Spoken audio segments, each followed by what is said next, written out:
yo voy a hacer la introducción histórica y de contexto, después Cristina va a contar un poco más lo que está pasando hoy día, porque nos ha tocado justo a las dos estar participando en la comisión técnica que hizo la reforma constitucional, que abre la posibilidad del cambio constitucional, y después la idea es más bien que tengamos una conversación y que podamos dialogar. Entonces, en el tema del contexto, yo les puse aquí las principales constituciones que ha tenido Chile, hay más anteriores, pero la Constitución del 28, de 1828, es una constitución liberal, que la escribió José Joaquín de Mora, bastante inspirada en la Constitución española de Cádiz, que la conocen como la Pepa, pero esa Constitución tuvo una vida breve porque vino el enfrentamiento entre liberales y conservadores que terminó con la batalla de Quilcay y con el triunfo conservador que aplastó al grupo liberal. Entonces tuvimos la Constitución de 1833, que es una constitución muy presidencialista, muy centralista,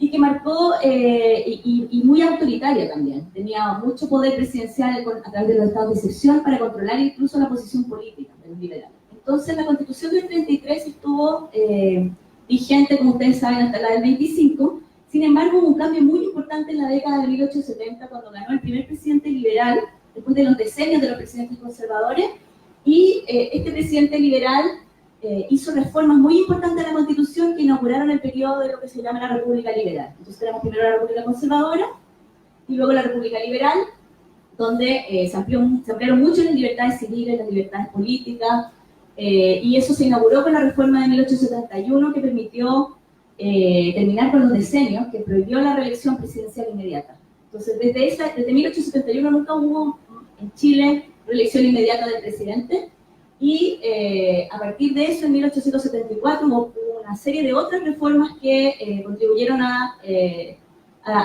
moderar el poder presidencial, a darle más poder a los tribunales de justicia, etc.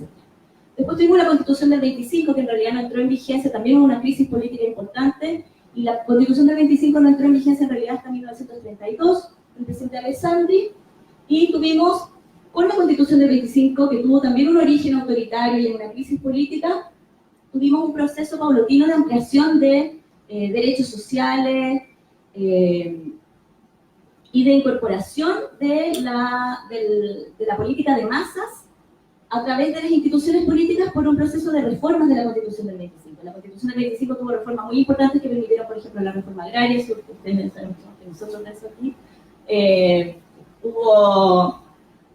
Hubo reformas que permitieron darle un rol muy importante, por ejemplo, a través de la Corfo, al Estado de Chile, etc. Un modelo más desarrollista en la Constitución del 25. Y luego, después del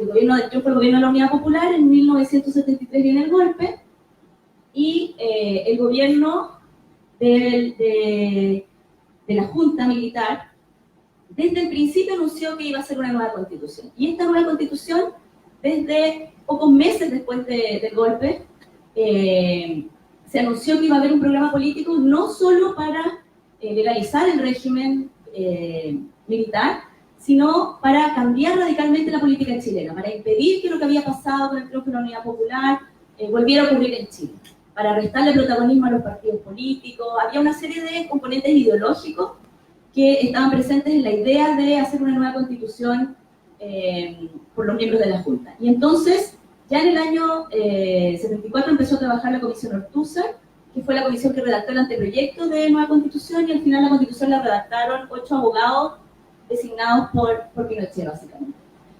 Y entonces entró a regir, después del plebiscito del 80, la constitución del 80, pero la verdad es que no entró en vigencia plenamente el sistema que establecía la constitución del 80. Cuando se impuso la constitución del 80, por ejemplo, la constitución decía: hay un Congreso Nacional con 2 ramas, decía la Constitución, del 80. Y se empezó a enseñar educación cívica en el año 80 en Chile.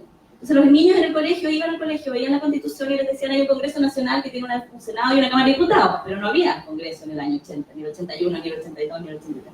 Entonces lo que ocurrió fue que la Constitución del 80 estableció un sistema político para la futura democracia, pero mientras se recuperaba la democracia estableció un sistema que se regulaba por disposiciones transitorias. O sea, desde el 80 hasta que entraran a regir estas normas de la futura democracia, había normas transitorias que mantenían los estados de excepción, el exilio y todas esas cosas que se suponía que se iban a ir disminuyendo a medida que se restableciera un sistema menos represivo, pero para crear una democracia distinta, que en la mente de los creadores de la Constitución del 80 era una democracia protegida, o una democracia tutelada, con un poder de seguridad que impidiera el desbordamiento de las fuerzas populares, que mantuviera una concepción nacionalista, que mantuviera, bueno, los principios que están en la Constitución del 80. No me quiero tener mucho en eso, pero el tema es que esta Constitución, entonces, como fue creada originalmente, no estuvo nunca en vigencia, y el año 81, pero planteaba un calendario de hitos institucionales que iban a llevar a la normalización democrática. Y uno de esos hitos era un plebiscito el año 88, que estaba en la Constitución del 80, donde la Junta Militar iba a designar a un candidato para gobernar por los siguientes 8 años como presidente de la República ya constitucional. Es decir, como un presidente legítimo, se supone, legitimado por las elecciones. Y en el año 88 el candidato de la Junta fue Augusto Pinochet, y bueno, como ustedes saben, ese fue el plebiscito del sí y el no. Ese plebiscito lo perdió Pinochet, y entonces eso dio paso a un cambio de itinerario y a una negociación entre la Concertación, que era el grupo más organizado de la oposición, y el gobierno saliente, el régimen militar saliente. Y esa negociación dio pie a una serie de reformas, 54 reformas constitucionales, que se plebiscitaron en el año 89. Después ha habido otras reformas constitucionales importantes que no voy a detallar. El paquete más importante de reformas fue el año 2005, cuando se eliminaron los senadores designados, que fueron las reformas hechas bajo el gobierno de Ricardo Lagos. Entonces, respecto de los plebiscitos, tuvimos un plebiscito del año 80, que fue fraudulento, eso está relatado en un libro que se llama El Fraude. Tuvimos el plebiscito del 88, que fue el del no, y tuvimos el plebiscito del 89, que fue el que aprobó la reforma constitucional que permitió la transición a la democracia, y ahora vamos a tener en esta línea de plebiscitos un cuarto plebiscito a partir de la reforma constitucional que hicimos recién. Esa es la papeleta del plebiscito de... No, tengo que encontrar la cosita. No está...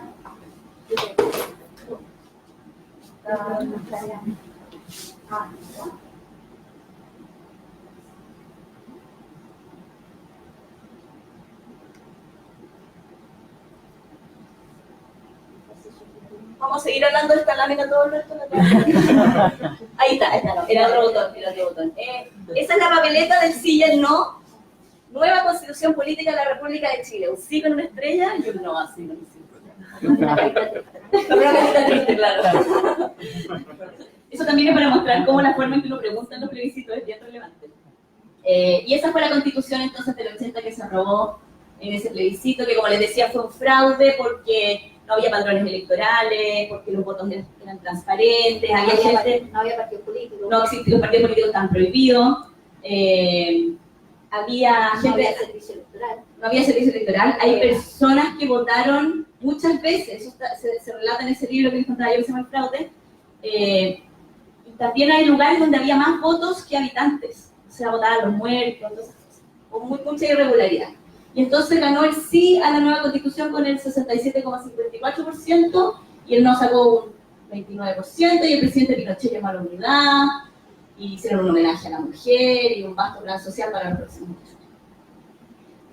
Cuando se hizo ese plebiscito para dar una señal de normalidad, los militares permitieron la primera concentración política que se había hecho en Chile en dictadura, que fue conocido como el Caupolicanazo, que fue una reunión en el Teatro Caupolicán, convocada principalmente por la democracia cristiana. Y ahí, bueno, ahí está Saldívar, ahí está el expresidente Eduardo Frei Montalva, y Frei Montalva en esa reunión en el Teatro Caupolicán dijo que esta constitución era ilegítima y que había que crear una asamblea constituyente para darle una constitución legítima a Chile, el año 80. Antes de aprobar la constitución, ya el presidente Frei había planteado la necesidad de crear una asamblea constituyente. Después vino el triunfo del no el 5 de octubre, el diario Fortín Mapocho hizo ese famoso titular, que se corrió solo y llegó segundo. Y aquí está la papeleta del plebiscito de la Constitución, que mucha gente no se acuerda de este plebiscito. Estaban pasando tantas cosas en esa época, que tenía apruebo y rechazo, igual que el que vamos a tener ahora, pero este fue el plebiscito para la reforma constitucional del 89, que eran estas 54 reformas. Estas 54 reformas, por ejemplo, eliminaron el artículo 8. El artículo 8 prohibía a los partidos, decía que eran inconstitucionales los partidos de orientación marxista y totalitario, que promovían, ya no me acuerdo exactamente la redacción, de una cultura totalitaria, una cosa Una así. cultura totalitaria. Era Era muy amplio y ambiguo, claro. Era muy ambiguo y era muy difícil de interpretar. O sea, cualquiera lo podía interpretar sacando a cualquiera. Entonces, en la práctica estaba como diseñado para proscribir principalmente a los comunistas, socialistas, los partidos más de izquierda, y ese artículo octavo, que era como el concepto de pluralismo limitado, se eliminó de la Constitución, pero muchas de sus normas pasaron al artículo 19, quedaron escondidos en otra sección donde también está establecida la idea del pluralismo limitado. Se terminó el exilio, se estableció en esa reforma del 89 que las medidas tomadas en estado de excepción no podían durar más que el estado de excepción, y por lo tanto se permitió el retorno de los exiliados. Se redujo el número de senadores designados, porque el Senado original tenía muchos más designados, era un Senado mixto, el Senado de la Constitución del 80, entre senadores electos y senadores designados. Se redujo el número de senadores designados, y quedó en 9 senadores designados, que son los que efectivamente asumieron en el año 90. Y una cosa importante, el periodo presidencial de la Constitución del 80 era de 8 años, porque se pensaba que iba a ganar Pinochet y que iba a durar su presidencia 8 años, se redujo a 4 años para el periodo de transición, es decir, solo para él. Y el siguiente presidente electo iba a volver a durar 8 años. Entonces eso fue una reforma que se hizo después del año 94, cuando se cambió el periodo presidencial, se redujo de 8 a 6 años. También hay que decir que la dictadura se inauguró, que la transición a la democracia no empezó con, por ejemplo, elecciones municipales. Los alcaldes seguían siendo el año 90 los designados por la dictadura, se mantuvieron, y recién en el año 91 hubo una reforma constitucional para hacer las elecciones de alcalde y concejal. Y se mantuvo este sistema durante los 90, el 2006, y empezó a cambiar el sistema político. No voy a entrar mucho en esto porque la idea era hacer una introducción bien corta, pero sí pasó algo radicalmente distinto cuando empezó la movilización pingüina, el año 2006, justo casualmente después de la reforma del 2005. Es decir, a partir de la reforma democratizadora del 2005, al año siguiente, los canales institucionales de transmisión de las demandas se mostraron insuficientes para transmitir esas demandas, y entonces empezó a haber una ola de movilizaciones sociales que fue creciendo en Chile hasta llegar a donde estamos hoy día. Tuvimos en el año 2006 el movimiento pingüino por el cambio de la LOCE, que es una ley orgánica constitucional, que es una ley que tiene un quórum de 4/7 para su reforma, y que no se podía, por lo tanto, con mayorías simples o mayorías absolutas modificar. Después tuvimos en el 2011 el movimiento estudiantil, pero también muchas otras movilizaciones sociales, movimiento por las minorías sexuales, movimiento indígena, movimiento por la descentralización, movimientos ambientalistas. Se me deben estar quedando algunos fuera, pero hubo una gran oleada de protestas donde las demandas se fueron traspasando unas a otras. Después vino el movimiento No Más AFP, que también fue importante, el movimiento feminista, es más reciente con las protestas feministas de la universidad. Y parte de estas movilizaciones se vincularon al problema de la constitución política. Por ejemplo, fue muy evidente con el tema de la LOCE. Y empezó a aparecer como una demanda social, algo que es muy inusual en los movimientos sociales, el tema de la Constitución. Porque la gente cuando se moviliza pide educación, pide salud, pide cosas concretas de su vida, pero es raro que pidan una reforma del sistema electoral o que pidan una reforma de la Constitución. En Chile se hizo bastante cercana la vinculación de estas demandas con el problema de la Constitución y de sus leyes orgánicas. Las principales reformas electorales que han modificado el sistema de representación política reciente son la del 2012, que terminó con el voto obligatorio, instaló el voto voluntario y la inscripción automática. Antes teníamos un sistema de voto obligatorio, pero con inscripción voluntaria. Y el efecto de eso fue el envejecimiento del padrón. Los jóvenes, como no querían que los obligaran a votar, no se inscribían. Y luego en 2005 tuvimos una gran reforma que cambió radicalmente el escenario en el Congreso, que fue el fin del sistema electoral binominal, que se implementó por primera vez en el año 2017. En 2017 tuvimos la primera elección sin binominal, que fue la última elección parlamentaria donde pudieron entrar otras fuerzas políticas al Congreso, que ya no eran tantas coaliciones de centro-izquierda y centro-derecha. Entró el Frente Amplio por la izquierda, entró el Bópoli y otros partidos más pequeños por la derecha. Se redactaron a partir de escándalos de corrupción las leyes anticorrupción, que también fueron un shock para el sistema político, donde los militantes del partido los partidos tuvieron que refichar su militancia, cambiaron las reglas del financiamiento de campaña, etc. Y todo esto generó una nueva configuración política a partir de la reforma del 2015, que se vio en 2017, realmente con la elección del 2017, que puso fin a la hegemonía de los dos bloques. Surgieron todos estos nuevos grupos, la democracia cristiana y lo que se llamó el polo progresista de la ex nueva mayoría se separaron y se ha ido como fragmentando la coordinación política dentro del Congreso y esto viene a la par de una reconfiguración de las relaciones entre sociedad e instituciones, donde la apatía de los años 90, que estaba como simbolizada el Chino Río, no están ni ahí, los jóvenes no pescaban, fue reemplazada por una gran movilización social, pero al margen de los partidos. Una movilización social que no tiene una orientación programática muy definida. Y que de hecho desafía y rechaza los partidos tradicionales, rechaza la institucionalización. Y aquí con esto termino, le dejo la palabra a María Cristina. Tuvimos el estallido del 18 de octubre, que si quieres tú cuentas de tu espacio, o los puestos. No, sí. Pero voy a contar de otra manera, pero eso es como aquí estamos. Voy a usar de la presentación de Claudia para seguir el relato y voy a hablar de dos cosas principalmente. ¿Ya? Voy a justificar por qué estamos en un momento constituyente, ¿verdad? Y a partir de esto que ha contado Claudia, por qué no es solo violencia, sino que es un real momento constituyente. Entonces voy a hacer como un análisis más desde la ciencia política, de donde somos principalmente, pero también voy a hacer un relato de qué es una nueva constitución y por qué debiéramos tenerla. Y así voy a abogar por esa causa. ¿Ya? Entonces, como decía Claudia, desde el nacimiento de la Constitución de los 80 ha habido sectores que la han querido cambiar y no han estado cómodos con esa Constitución. Por lo tanto, esta Constitución, además de tener un origen ilegítimo, tiene otras cosas que hacen justificable cambiarla. La primera de ellas es que finalmente no ha logrado representar a toda la sociedad, nunca, ya desde su surgimiento. Y cada vez más, ¿verdad?, ha ido congregando más sectores que ven en la Constitución un problema para lograr sus anhelos, ¿ya? Un problema para lograr los objetivos que quieren cambiar de la sociedad. Entonces tuvimos la educación en un primer paso, después se sumó la salud, el sistema de salud, también se encontró con la Constitución y la forma como está regulado el derecho de propiedad y el rol del Estado.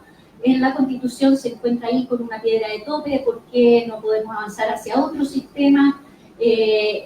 Después vino la AFP, el sistema de pensiones, y finalmente nos vamos encontrando con muchos temas que en la Constitución se encuentran su piedra de tope. Entonces, los derechos de agua.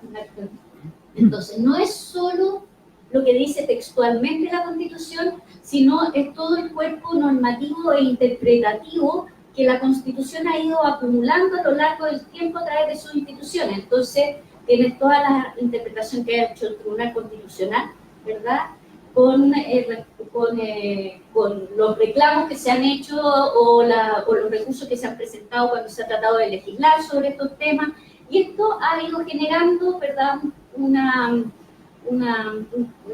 estructura normativa que a estas alturas mejor partir de nuevo que tratar de cambiarla, porque siguen interpretando sobre lo mismo, ¿ya? Independientemente de que si miras la Constitución sola, sin todo lo que hemos interpretado y avanzado, a lo mejor dicen, pero este artículo igual es bien social y se podrían hacer cosas. El problema es que ya no, porque tendrías que cambiar como todo un entramado normativo. Y esa es la razón por la cual los países en democracia deciden cambiar su constitución y no seguirla reformando. No hay muchos países que hayan hecho procesos constituyentes en democracia, eso es cierto, ya especialmente desde las democracias que valen, como digo yo, las democracias que son más inclusivas a partir del 72 en adelante, en el siglo XX, pasado el siglo XX en adelante, que los cientistas políticos lo conocemos como la tercera ola democrática. Entonces, no son muchos países, ¿verdad? La mayoría de los casos han sucedido en Latinoamérica y entonces ahí tenemos el temor y hay todo un sector que le tiene mucho temor a esto de Chilezuela, ¿verdad? Que va a ser muy terrible un proceso constituyente porque podemos hacer cualquier cosa y va a salir un mamarracho, como dijo la alcaldesa de Providencia, ¿verdad? Y esas es como las dos posiciones que hay en la actualidad. Y la verdad, y aquí empiezo con una justificación más teórica y empírica, es que nuestra realidad es muy distinta a la realidad de esos otros países, ¿verdad? Sin querer evaluar cómo cada país resuelve sus problemas políticos y sociales, ¿verdad? Esos países tuvieron un liderazgo carismático muy fuerte que en muchas ocasiones utilizaron el proceso constituyente para concentrar poder y no para redistribuirlo, que es lo que tiene el corazón del movimiento social y las demandas que por una nueva constitución que tenemos en la actualidad. Tanto es así que finalmente no es el presidente de la República el que encabeza toda la reforma constitucional que da inicio al proceso constituyente, sino que son los partidos políticos, muy presionados por la situación social y la conmoción social que tenemos, ¿verdad? Entonces, no tenemos ese escenario, ¿verdad? Tampoco tenemos un escenario de total destrucción de las instituciones políticas. Es cierto que tenemos unas instituciones políticas bastante al 3 y al 4, con muy poca confianza ciudadana, pero los partidos políticos han sabido responder en momentos de crisis. Por ejemplo, esta, ¿verdad? Y que se habló de la cocina, ¿verdad? Pero, bueno, esa cocina, la verdad que fue bien útil, ¿ya? Pero sacó algo bueno al final del camino, que es una reforma que nos permite un camino de largo plazo. Y hay un Congreso que funciona, ¿verdad? No, puede que no funcione con las reglas que queramos, pero funciona. Entonces tenemos un sistema que todavía tiene ciertas capacidades instaladas, cosa que en otros países ya se había perdido, como que la sociedad civil y los movimientos sociales habían pasado por arriba del sistema tradicional, ¿verdad? Nosotros todavía no estamos en eso, no quiere decir que no vayamos a estar en algún momento si es que no nos ponemos las pilas, y esto es algo que los cientistas políticos siempre hablamos y que nunca nos dicen.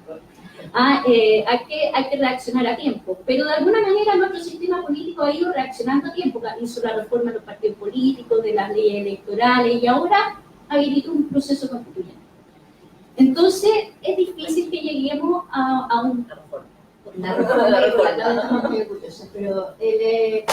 Entonces, el 15 de noviembre, ¿verdad?, es la respuesta a un momento constituyente que en democracia siempre así, se tarda mucho, ¿ya?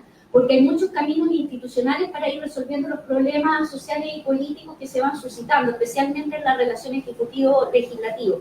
Entonces tenemos, y para mencionar un caso no tan conflictivo, aunque bastante fuerte, porque que Colombia en el 91, ¿verdad?, que tenía muchos niveles de violencia y finalmente le costó mucho también hacer su proceso constituyente y la Constitución del 91, pero estamos fuera del ámbito bolivariano, por lo tanto voy a citar ese caso, ¿ya? Y ellos se demoraron más de 10 años en consolidar la posibilidad de hacer el proceso constituyente, es decir, desde que empezaron a reclamar que en realidad la Constitución era problemática, hasta que lograron cambiarla.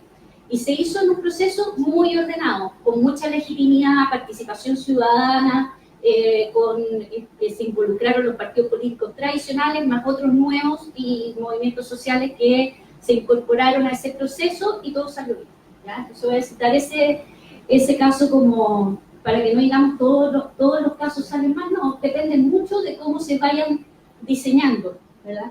El caso argentino, que es muy distinto por su contexto, en el 94, ¿verdad?, que no viene desde una movilización social, pero también en una asamblea constituyente, también salió bien, no pasó nada.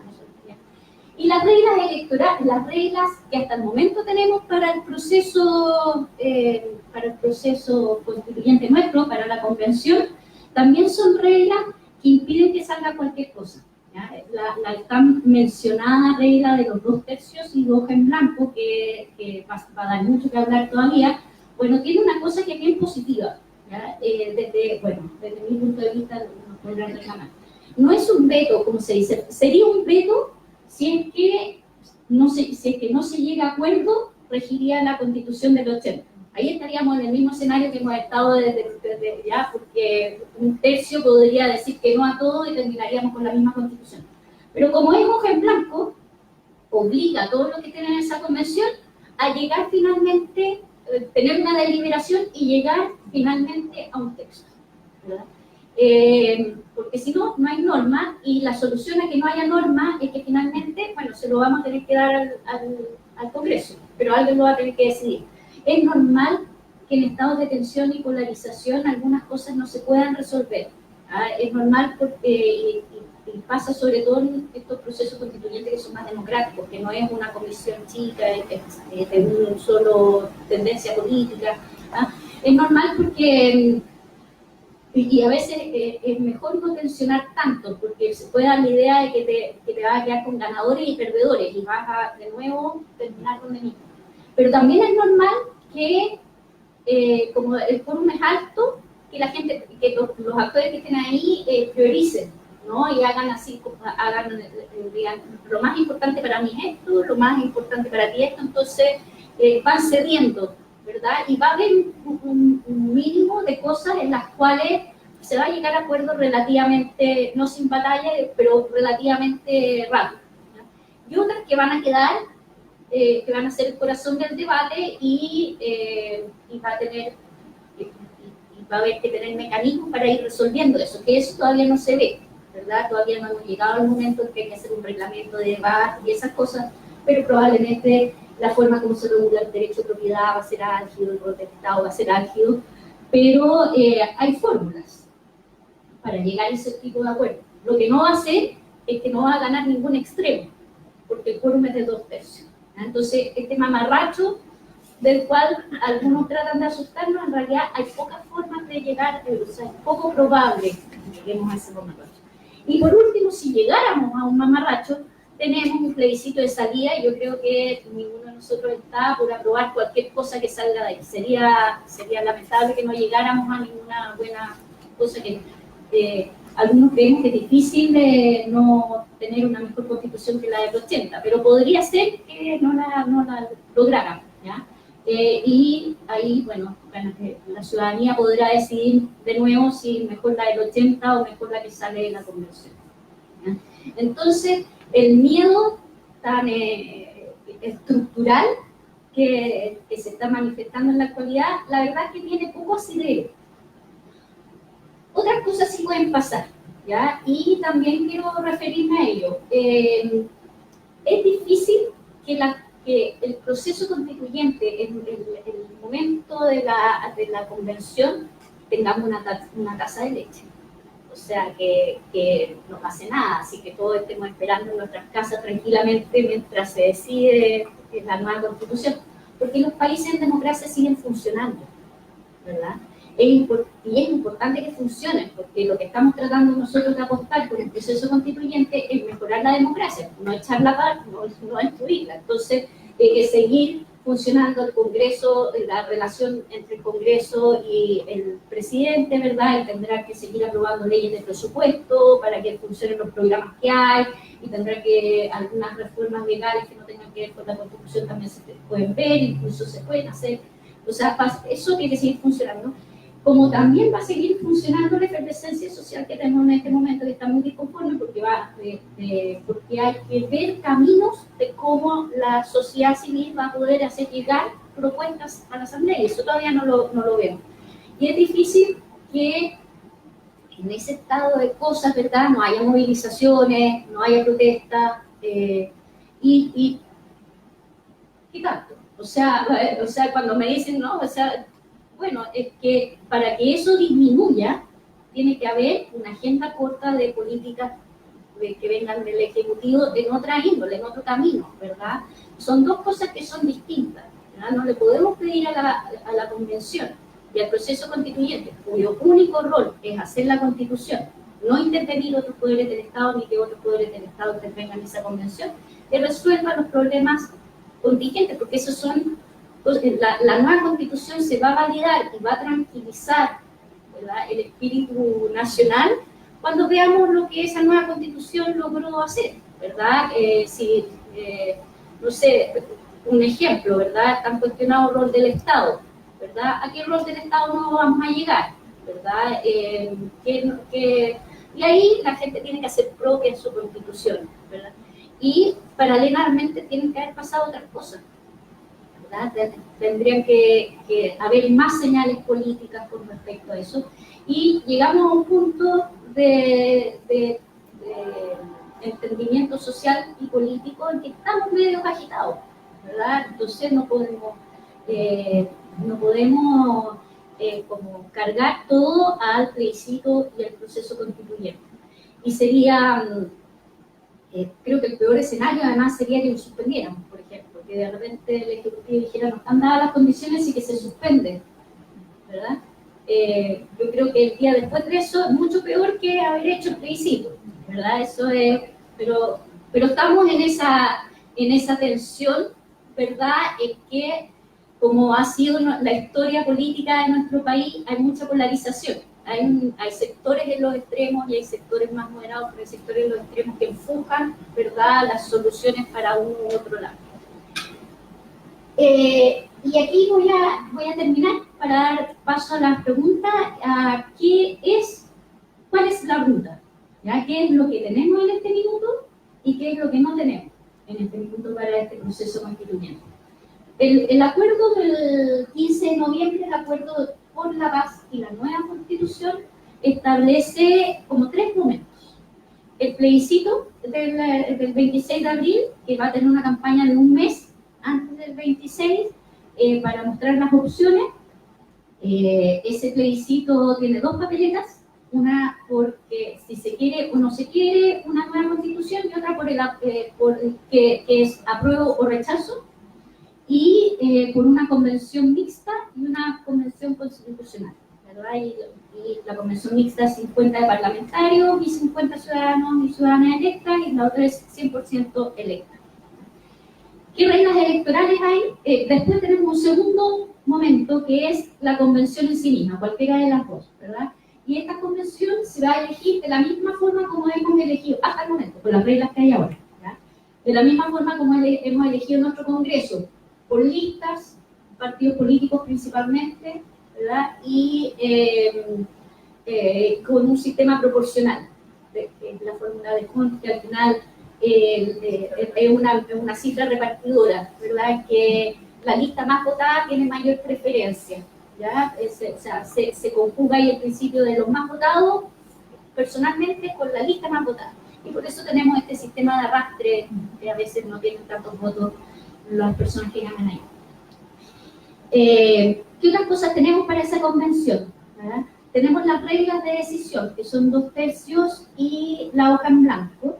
Tenemos un mecanismo de resolución de conflictos, no es de resolución de conflictos, de resolución procedimental, ¿verdad? Que garantiza un poco la autonomía de la convención, porque nadie va a poder decir si está bien o está mal lo que se está decidiendo ahí. No hay recurso, el Tribunal Constitucional no va a poder decir no me gusta lo que están decidiendo ahí, ni la Corte Suprema ni nada. Lo único que puede pasar es que cuando la convención se ponga sus reglas, porque el reglamento todavía no está hecho, se vulneren esas reglas de decisión, ¿verdad? Y no se vean las cosas en la comisión correcta, o no pase por el plenario, o cualquier regla que se haya decidido.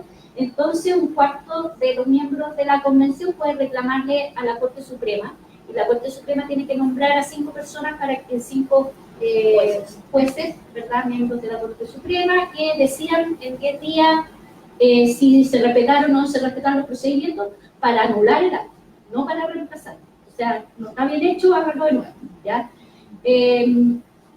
Y eso es todo lo que. Y después también hay otra cláusula que también se ha discutido harto, y lo que sigue en este tema en la prensa, que es una cláusula que como de limitaciones sustantivas. Dice que la nueva Constitución no puede vulnerar la democracia, o sea, la nueva Constitución no podría decir ahora seremos un sistema autoritario. Eso no, ya él tiene que respetar la democracia, el principio de república, que es la división de poderes, ¿verdad?, y equilibrio de poderes, los tratados internacionales ratificados y vigentes en Chile y las sentencias firmes y ejecutoriadas. ¿Qué quiere decir estas dos cosas? Es que todo esto es que la convención solo puede hacer una nueva constitución. Si alguien quiere invalidar una sentencia judicial, tiene que seguir los conductos regulares ¿Qué hay para eso? ¿Verdad? Porque la democracia sigue funcionando y hay convenciones internacionales y tribunales internacionales que uno puede recurrir en caso de que esté en desacuerdo. Y también los tratados internacionales, pensando principalmente en los tratados internacionales de derechos humanos, ¿verdad? Pero también los de libre comercio, ¿verdad? Tienen un mecanismo para desahuciarlos. Si el Estado de Chile quiere desahuciar los tratados internacionales, tiene que recurrir a esos mecanismos, ¿verdad? Y si por alguna razón la Constitución establece algo, ¿verdad?, que vulnere algo de, por ejemplo, ya no se pueden hacer tratados de libre comercio sobre el agua, que está tan de moda, ¿verdad? Bueno, tendrá que haber una cláusula transitoria que diga cómo se ajusta eso con lo que ya hemos hecho, ¿ya? Y otra limitación es que este es un periodo que vamos a tener muchas elecciones, ¿verdad? Entre medio va a haber, antes que se termine el trabajo de la convención, va a haber elecciones de parlamentarios y elecciones presidenciales. Entonces, ¿qué vamos a hacer con esas elecciones? Y hay una cláusula que señala que no podemos echar, o sea, no quedan invalidadas esas elecciones, a no ser que la institución a la cual pertenecen cambie sustancialmente.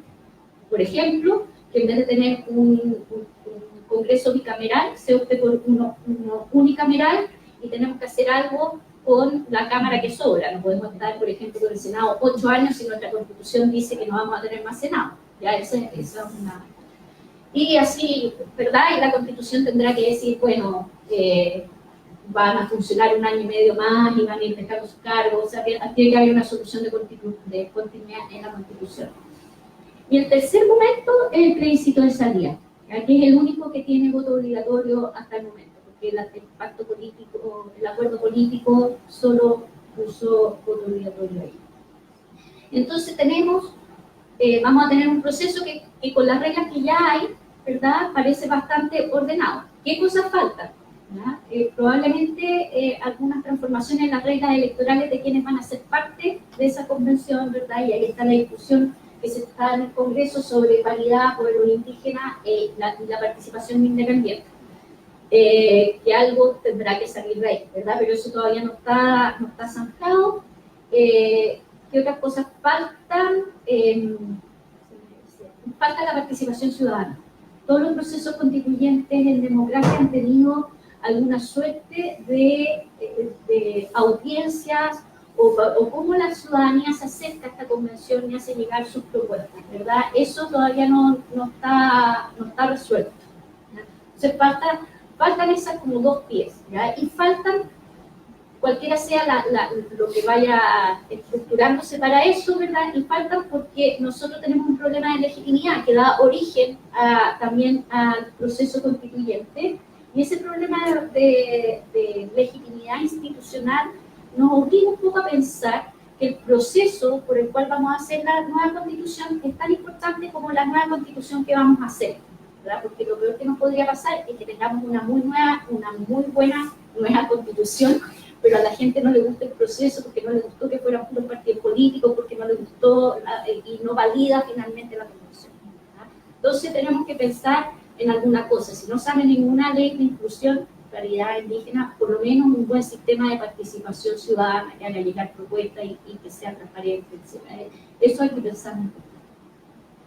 Creo que no sé. Bueno, que habrá... Conversemos, ya. Sí. Un comentario, a lo mejor, y aprovechar de hacerles una pregunta para tener la posición y conocer cuál es la opinión que ustedes tienen. El tema constitucional, de alguna manera, lo estamos discutiendo hoy día a nivel de nuestra sociedad, pero parte de una élite. Claramente venimos hace años hablando del tema de la Constitución, desde la modificación, como ustedes señalaban, de la Constitución de Brasil, la Constitución del 80, de lo que se hizo, ¿no es cierto?, en el periodo Lago, y en la práctica hoy día es un tema que se ha instalado a nivel de la sociedad y estamos en la situación en la que estamos. Pero claramente no es la señora Juanita la que partió hablando de la Constitución, sino que fueron los partidos políticos, y de alguna manera de esa forma se instala, digo en una lista que la élite incluye también a los estudiantes, es decir, hoy día de alguna forma también son las personas que han generado esta movilización. Y dicho eso, y en el supuesto de que tengamos una convención constitucional, en el fondo que todos sean electos ¿Cuál es el riesgo que ustedes ven, pensando en lo que pasó en Colombia, por ejemplo, de que efectivamente sean las mismas élites políticas las que designen, y probablemente es lo que va a pasar, es decir, no va a estar la señora Juanita siendo uno de esos electores, sino que van a ser exministros, intelectuales y otros con ciertas posiciones, ¿no es cierto?, políticas, y que de alguna manera eso pueda generar lo que tú decías, el tema de la legitimación de esa asamblea, por un lado, y por otro lado, que efectivamente los canales o cómo se crean esos canales efectivos para que la sociedad se sienta escuchada y no sea nuevamente o no quede esa percepción que tú mencionabas que puede ser compleja de esa élite que es la que está generando, digamos, esta nueva constitución. Y por otro lado, y aprovecho de mostrar el otro lado de la moneda, en algún momento también algunos se preguntan hasta qué punto estas movilizaciones que van a continuar y que de alguna manera han presionado hoy día a la Cámara de Diputados, especialmente no tanto al Senado, para que se legisle en relación a lo que la calle pide, lo que Twitter pide, puedan generar ese mismo efecto en los miembros de la Asamblea Constituyente y por lo tanto, de alguna manera, no vayan a los sustantivos, sino que a lo adjetivo y a todas, digamos, no se vaya al centro de lo que efectivamente la Constitución o una Constitución debiera tener. Y cuando digo el adjetivo, digo, por ejemplo, yo trabajo en vino y veo de repente que hay personas que se juntan y se están reuniendo para hacer el cabildo y ver cómo el vino entra en la nueva Constitución como la bebida nacional y se juntan 3 veces y en el fondo, claro, es tal vez no entender, me parece muy democrático que todos tomemos vino, pero tal vez no es el punto al que debiera apuntar nuestra nueva Constitución. Entonces les planteo eso como pregunta para partir con la discusión. Hay que pasárselos ahí. No sé, no recogemos más preguntas. No va a olvidarse.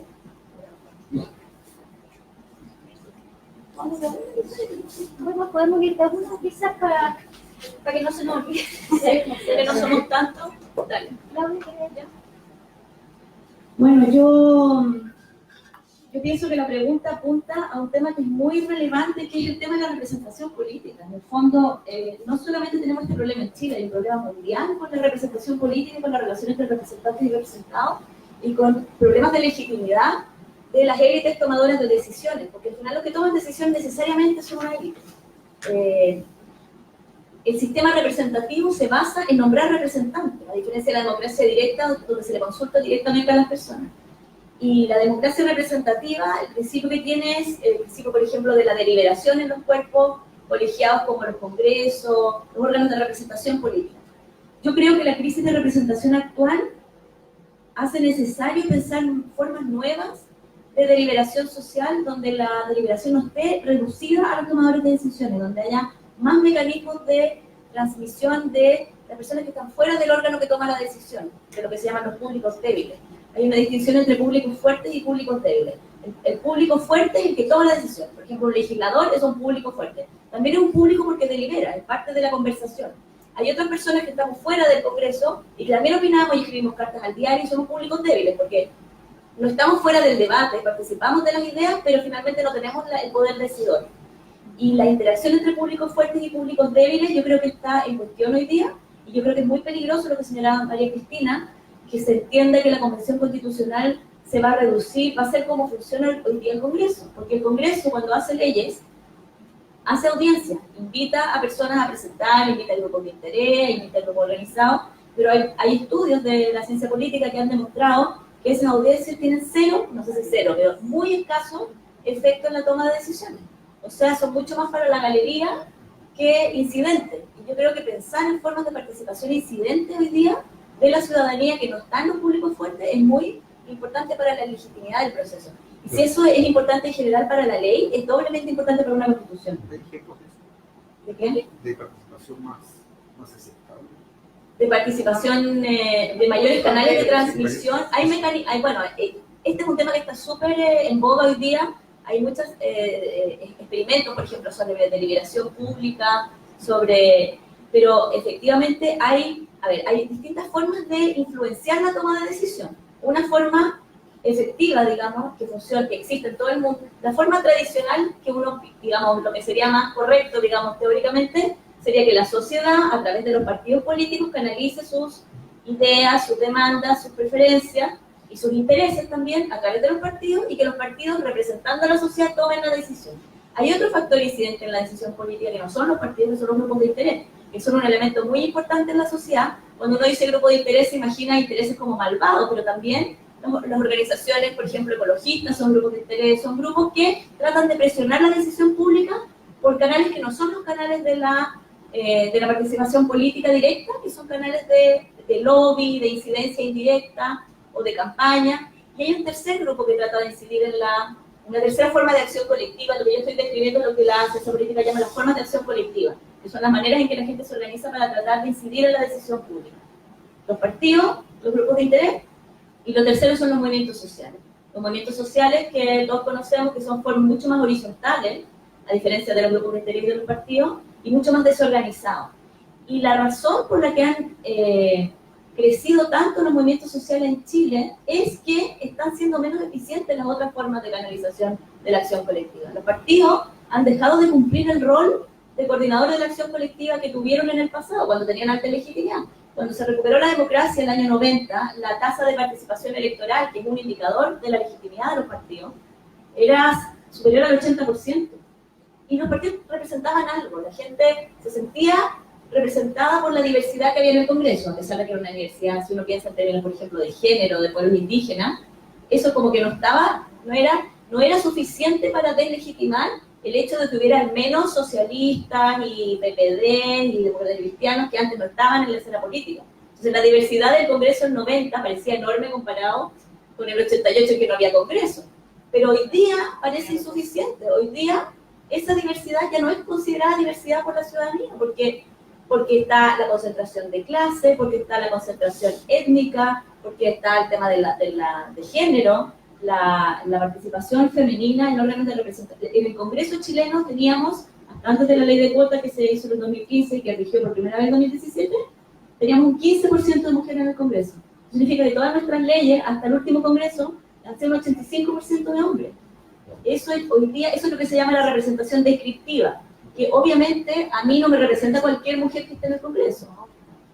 Entonces las mujeres no representan a las mujeres en términos de ideas, en términos de intereses, en términos de lo que se llama la representación sustantiva. Esa representación sigue estando en otras cosas, en la posición política. O sea, a mí como mujer me va a representar más un hombre que se parezca más a mis ideas políticas que una mujer de otras ideas políticas. Sin embargo, el hecho de que no haya mujeres en el Congreso es un agravio para mí como mujer, porque significa que hay un bloqueo del sistema de representación política a una categoría de ciudadanos que somos más de la mitad de los ciudadanos. Entonces, la representación descriptiva no reemplaza, la representación descriptiva que describe a la sociedad, que se parece a la sociedad, no reemplaza la descripción sustantiva, pero la complementa. Es un signo de la legitimidad del sistema político. Y yo creo que hoy día hay una demanda por representación descriptiva y por representación simbólica mucho más grande de la que hubo en el pasado, y la Convención Constitucional tiene que hacerse cargo de eso, porque si no, por los criterios de los 90, del principio de la democracia, esta Constitución no va a ser percibida como legítima y no va a cumplir la función que pretendemos que tenga, que es de generar un acuerdo mínimo común que le garantice a todos los sectores políticos reglas del juego equitativas, que le diga a todos los sectores políticos, ahora ya está lista la Constitución, ahora dedíquese a la política ordinaria. La Constitución lo que hace es rigidizar ciertas cosas, para que no estemos cada vez que hacemos elecciones y que gana un grupo preguntándonos los aspectos, los fundamentos básicos. Para que no estemos cada vez, no sé, preguntándonos de nuevo si somos una república o una monarquía, ya, decimos, esto es un mínimo en el que todos los chilenos estamos de acuerdo. Vamos a seguir siendo una república. Y entonces rigidizamos eso a través de la Constitución. Y dejamos al juego político ordinario, a las izquierdas y derechas y otros grupos, digamos, de la política normal, que discutan sus diferencias y que las resuelvan, y que quien gane las elecciones lleve a cabo un programa político del signo de quien ganó las elecciones, y después cuando pierda las elecciones, la política pública se oriente en otro sentido. El problema que hemos tenido estos años es que el sistema institucional que le damos de la dictadura no permite ese juego equitativo. Y eso es, a mi juicio, lo que ha hecho que los partidos políticos dejen de ser vistos como vehículos de canalización de demanda legítima. Y haya explotado esto por fuera, través de los movimientos sociales. Esa es la ventaja de tener a una teórica y a una empírica en el mismo lugar, ¿ya? Después de esta gran teoría que me encanta, voy a decir algo más empírico. Es que justamente de la teoría política y yo soy de política comparada. Voy a hablar un poco de los casos de participación que ha habido en distintos procesos constituyentes. El gran tema es que la participación sea incidente. ¿Ya? ¿Qué significa eso? Que de alguna manera sepamos lo que se dijo. ¿Ya? Porque si no, la convención va a escuchar lo que quiera escuchar. Cada uno va a escuchar a su grupo de interés y va a decir que está la mayoría. ¿Ya? Entonces es importante que sea incidente. Para que sea incidente tiene que haber algún grado de sistematización, ¿ya? Algún grado como de priorización. Se puede hacer de muchas formas, ¿ya? Quizás lo que no se puede hacer es lo que hizo Bachelet, ¿verdad? Porque fue muy largo, no tenemos tanto tiempo. Lo mejor que se podría hacer en realidad sería un trabajo como ese, ¿ya? Porque fue un trabajo que tuvo una metodología, fue diseñado, tuvo un producto y se puede utilizar para la convención también, ¿verdad? No está perdido. Pero no tenemos tiempo para hacer eso, porque eso se demora un año, ¿ya? Entonces, podría ser algo como eso, ¿verdad? Pero en temas más acotados, ¿verdad? Que para los que participaron en esos encuentros locales, era todo el día. Yo decía acá, yo muy amiga de Tomás Jordán, que fue una de las personas que estuvo involucrada en el diseño, y decía, esta es la primera gran mentira, porque él decía 4 horas. Y uno tenía que estar todo el día, era mucho más que 4 horas. Y probablemente tendría que ser algo más acotado y algo que se pueda sistematizar con más rapidez, digamos, que en el momento en que ya hoy día vamos a hablar de tal cosa y se vaya anotando y se pueda sistematizar. Y esa ha sido una falencia de los procesos participativos en general, ¿ya? Colombia hizo una sistematización, pero no están como los documentos que te digan si contamos todo lo que dijo la gente, entonces esto salió, entonces fueron como grandes lineamientos, pero ahí hay una experiencia que se puede seguir. En el caso venezolano, que es muy criticado, ¿verdad? En las entrevistas que yo hice de ese proceso, las organizaciones sociales estaban bastante contentas porque se sintieron muy escuchadas, ¿ya? Pero como fue entonces participativamente muy bueno, ¿ya?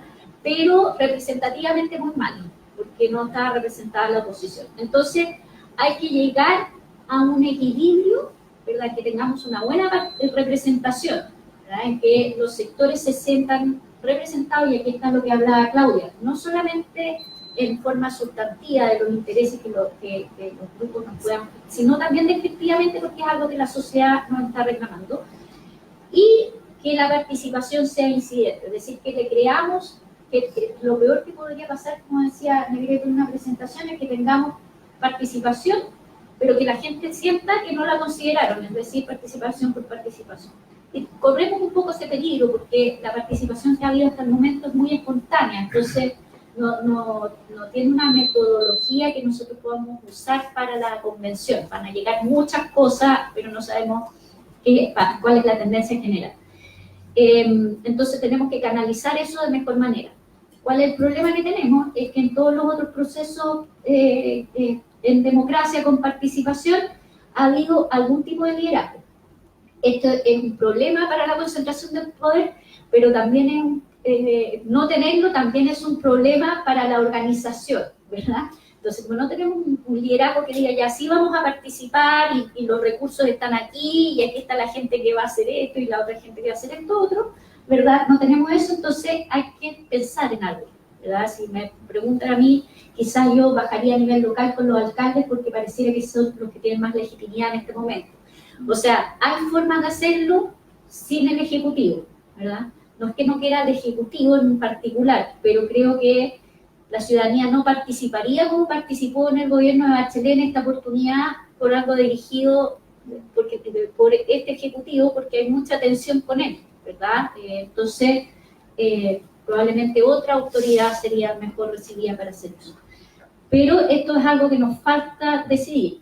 Y se va a decidir realmente, yo creo, cuando sepamos el resultado real del plebiscito del 26 de octubre, porque, bueno, 26 de abril, porque hay un sector que todavía está muy involucrado con que no pase nada, entonces no se va a poner a hablar de cómo vamos a hacer la participación ciudadana, ¿verdad? Y, si es que no quiere que haya nueva constitución en primer lugar. Entonces vamos a tener que esperar un poco y tener más paciencia para llegar como a esas cosas mínimas, ¿ya? Y cómo hacer que el vino no sea... Ya, el ejemplo es bueno, porque como eso va a haber mucho. Tenemos que perder un poco el miedo a que, o sacarnos de la cabeza, que lo decía otro integrante de la mesa técnica ayer, sacarnos de la cabeza que vamos a tener una constitución súper, así como han sido nuestras constituciones anteriores, así como bien consistentes, y qué sé yo, porque esas constituciones la han hecho grupos muy cerrados y homogéneos, ¿ya? Y esta no va a ser así. No quiere decir que no vaya a ser una buena constitución, porque otros países han hecho constituciones y viven perfectamente con la institucionalidad que ahí se plasme, pero probablemente queden cosas, porque como el acuerdo es de 2/3, entonces si un grupo viene con que poner que el vino es la bebida nacional es lo más importante, otro grupo va a decir, ya, ok, te pongo tu vino ahí, pero tú accedes con que la educación sea no sé qué cosa, ¿verdad? Entonces va a haber ese tipo de deliberación y negociación entre medio y van a quedar cosas, ¿verdad? Lo importante es que no sean cosas, o sea, como, tampoco van a ser tan terribles porque es 2/3, o sea, tienen que estar todos de acuerdo. Parece que había una mano ahí. Hola, bueno, en parte ha sido respondida un poco la primera pregunta que tenía, que era el tema del proceso de participación, si era un asunto que tenía que ir sí o sí, de quién estaba a cargo, que por lo que entiendo desde la comisión técnica verlo después del plebiscito, por lo que está señalando, pero es algo que es como algo mandatado, es algo que la comisión se ha propuesto en base a todas las evidencias que existen de que es importante hacerlo. Y eso, primera duda, como aclarar bien si eso es algo como que tiene que ocurrir, sí o sí, y en el fondo, cuando tú señalabas el tema del liderazgo, tiene que ver con buscar a alguien que se hace cargo del diseño, el diseño pasa por ustedes, o por... ¿Cómo es ese procedimiento de quién define las reglas de cómo va a ser el proceso participativo, sea como sea, qué resulta? Y lo otro tiene que ver con lo que, bueno, me digo duda más. Había otra que ahí ves cuál me quieres contar. Hablas de la continuidad, como si saliera una nueva constitución, por ejemplo, el ejemplo que se eliminara una cámara. Eso también, y hablabas del tema de que tenía que haber una continuidad para ver cómo había una transición. Eso también ocurre, por ejemplo, si hubiesen modificaciones sustanciales que implicaran cambios legislativos importantes, también tiene que verse con cada uno de esos casos, me imagino, ¿no? No sé, que se entere el agua tan... Y lo último tiene que ver con algo que yo por lo menos no he entendido muy bien sobre la aprobación de este tema de los 2/3. Quizás lo explicaron, pero llegué un poco tarde, que esto cada acuerdo se va a someter a los 2/3 o el cuerpo completo y final se somete a los 2/3 o ambas cosas. Y si eso no ocurre, nosotros entendíamos que había, o sea, en los últimos documentos se señalaba que si no se aprobaba los 2/3 iba a seguir rigiendo la constitución actual. Y si eso es como es, porque tiene que haber una constitución, pero se tiene que ver, por lo tanto, otro camino, o eso va a estar sujeto a la presión social finalmente. ¿Qué pasa ahí? Si no hubiese ¿Pasa cuándo? Si es que no hay acuerdo. Si no hay acuerdo y no se aprueba por los 2/3. No se alcanza los 2/3. Dentro de la convención. Claro. Exacto. Eso. Vamos a hacer una aclaración. Por mucho que nos guste la comisión técnica, la comisión técnica fue una instancia muy anómala, ¿ya? En el fondo, que los partidos políticos dijeron a técnicos que fueran y hicieran la reforma constitucional, en el fondo fue para acelerar un poco el proceso, para sacarlo del Congreso, que podría haber estado discutiéndose mucho tiempo, pero tenía un mandato muy específico, ¿ya? Que era plasmar el acuerdo del 15 de noviembre. Y el 15 de noviembre lo que había en ese acuerdo fue lo que nosotros tradujimos en una reforma constitucional y agregamos otras cosas que permitieran el funcionamiento de la convención. pero siempre estuvimos esperando que el acuerdo político se ampliara a la paridad, la participación independiente y los indígenas, cosa que no ocurrió porque el acuerdo político no logró madurar hasta la fecha límite que teníamos nosotros para que esto se aprobara, porque el presidente de la República tenía que convocar al plebiscito antes del 29 de diciembre para que se cumplieran los 120 días necesarios para el 26 de abril. Todo con fecha, como le gustan los abogados. Y entonces, la mitad de la comisión técnica, ya que era parte de la oposición, queremos que eso suceda, que ese acuerdo político pase, pero ya no está en la comisión técnica ni redactarlo ni opinar sobre eso, sino que ya está entregado a las lógicas políticas que tenemos, que es el Congreso, los partidos políticos que tienen que llegar a un acuerdo. Ahora, si llegan a un acuerdo, como vamos, ya está aprobado en la Cámara de Diputados y falta el Senado y está un poco enredada la cosa, pero no está perdido, está enredado. Y va a salir una ley, algo va a haber que salir. Desde lo que sabemos es que hay un acuerdo no independiente, eso probablemente vaya, ¿ya? La paridad, hay un acuerdo, se está enredando, ¿ya? Se está enredando, después podemos hablar de eso, ¿ya? Y en los pueblos indígenas lo más probable es que haya un acuerdo, ¿ya? Falta madurarlo, pero va a haber, probablemente va a haber acuerdo. A no ser que las posiciones, como está, esto yo te lo digo hasta hace una semana atrás, pero lo que hemos visto hasta ahora es que se han ido polarizando las posiciones, ¿verdad? Y los que antes estaban como meridianamente de acuerdo con el proceso, ahora se están cerrando filas por el rechazo. Entonces, lo cual no es raro en nuestra historia política, pero eso va a implicar que probablemente esa discusión también va a quedar para después del plebiscito. Y lo que hicimos en la comisión técnica fue poner el plazo hasta el 25 de junio para cambiar las leyes electorales que rijan las elecciones de la convención, justamente para que darle más tiempo a la política para que haga su pega, ¿verdad? Que pueda adaptarse a las condiciones.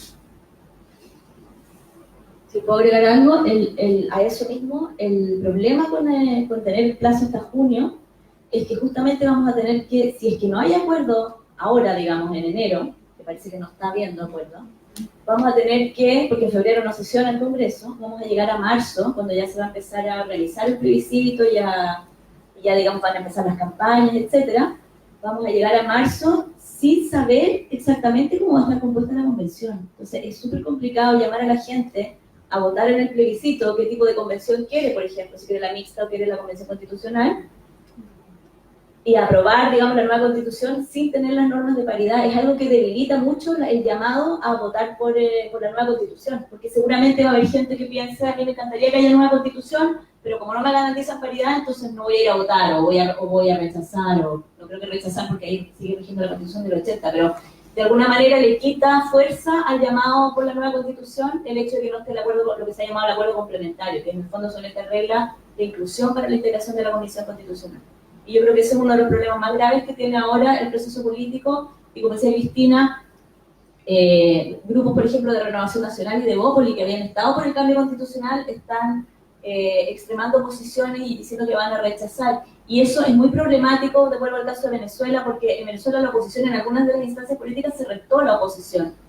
Y bueno, finalmente, aunque como decía, el caso es totalmente distinto porque no tenemos un líder carismático, no está ese escenario, yo creo que es un riesgo que se considere la Constitución como un campo de batalla política de la política contingente y que de alguna manera se pierda la posibilidad de establecer una Constitución pluralista que le dé garantía a todos los sectores.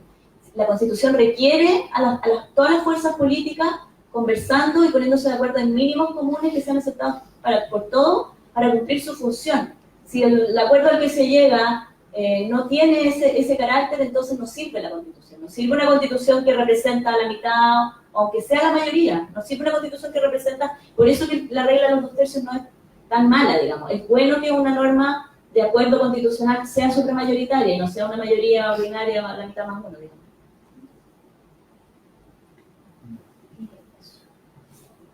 Ahora, y solo para abogar por mi posición, digamos, la convención mixta no tiene ninguna posibilidad. O sea, no tiene ninguna posibilidad de que si después agregamos independientes, paridad y pueblos indígenas, eso resulte, porque solo se le va a aplicar a la mitad. Entonces la paridad, en su mejor de los casos, en vez de ser la mitad, va a ser un cuarto, ¿verdad? Porque en el Congreso casi no hay mujeres, ¿verdad? Y a la otra mitad, bueno, a la otra mitad será la mitad, ¿ya? Pero, y en independientes también quedan muy disminuidos, porque van a poder correr independientes, pero en la mitad, eso quiere decir que los 155, bueno, 156, son 73. No, ¿cuánto es? ¿La mixta? Ah, no, la mixta son 186. Se me había 100. Menos mal lo redactamos nosotros. No me acuerdo. 172, somos 172. Pero va a tener la mitad. Entonces, 172 en la 86 parlamentarios y 86 86 y 86. Entonces, la verdad es que las posibilidades de hacer un reflejo mejor de lo que somos como sociedad en la convención, con una convención mixta no resulta, ¿verdad? Y yo sé que está el tema de que, bueno, a lo mejor los parlamentarios tienen más experiencia y eso permitiría controlar más, ¿verdad? Pero se van a producir varias cosas. Primero, va a haber campañas parlamentarias, entonces el parlamentario en la comisión mixta va a estar legislando la ley de presupuesto, ¿verdad? Viendo cuál va a ser el rol del Estado en la constituyente y haciendo campaña con la reelección. O sea, la verdad es que desde mi punto de vista es bien anómalo, por no decir poco viable, ¿verdad? Que tengamos buenos parlamentarios ahí dedicados a lo que de verdad debieran estar dedicados.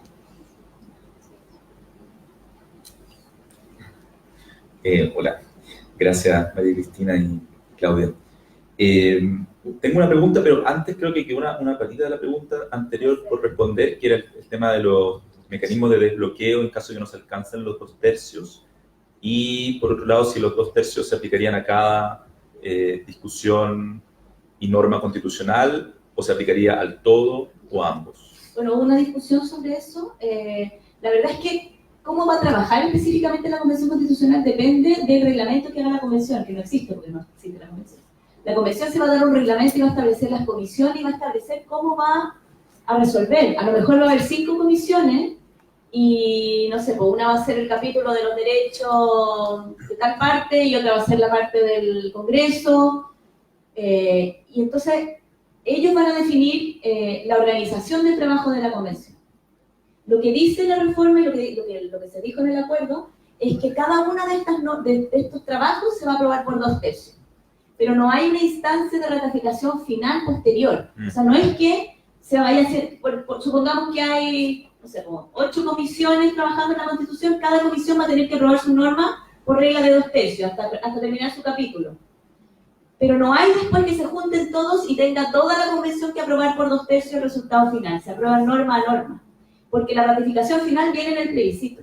Es decir, digamos, hay trabajo de comisión y trabajo del pleno, eso sí. O sea, todos los parlamentarios van a votar por todas las normas. No está fragmentado eso. Pero norma a norma. Pero norma a norma, no como un conjunto. No hay una ratificación final y eso fue una discusión porque en algún momento se dijo, para asegurar la coherencia del texto, sería bueno que después de aprobar, de que ya cada norma a norma, toda la convención hubiera aprobado norma a norma, hagamos una nueva aprobación de todo el conjunto por 2/3. Y eso, de alguna manera, viola la idea de la hoja en blanco porque en el fondo pone una traba a la aprobación de la Constitución y le da un poder de veto finalmente a 1/3 al conjunto de la Constitución. Entonces eso no quedó.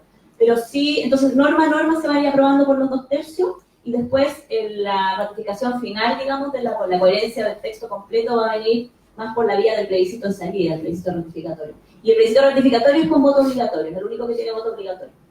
Esto no quiere decir que la convención no pueda tener una comisión redactora, es decir, que, por ejemplo, en Argentina estaban todas las comisiones y además hay una comisión redactora. Entonces, lo que aprobaba una comisión pasaba a una comisión redactora que no votaba, ¿verdad? Sino que pedía ya, esta norma va en esta parte de la Constitución, no tiene ninguna contradicción con otras cosas, ya entonces pasa al pleno, ya para que la revise. O sea, hay distintas formas de ir generando coherencia dentro de de lo que se vaya decidiendo por comisiones. Pero eso, reglamento, ¿verdad? Es parte de la autonomía de la convención. Ok, ahora voy con mi pregunta. Mi pregunta arranca de algo que dijo María Cristina al inicio de su presentación, que me parece como muy interesante, que es esta distinción, por una parte, entre el texto constitucional y, por otra parte, lo que uno podría llamar como el régimen interpretativo de la Constitución, ¿no? Cómo se interpretan las normas, ¿no? Y esto es como este entramado de interpretaciones que se van generando y donde el Tribunal Constitucional, por ejemplo, cumple una función muy importante. Y ahora estamos, obviamente, muy enfocados en lo que va a ser la generación de un nuevo texto constitucional. Mi pregunta, y ahí se lo hago ahí como académica, tanto la parte teórica como la parte más empírica, es ¿qué garantía tenemos que un nuevo texto constitucional, que ojalá sea mejor que el que tenemos, ¿no?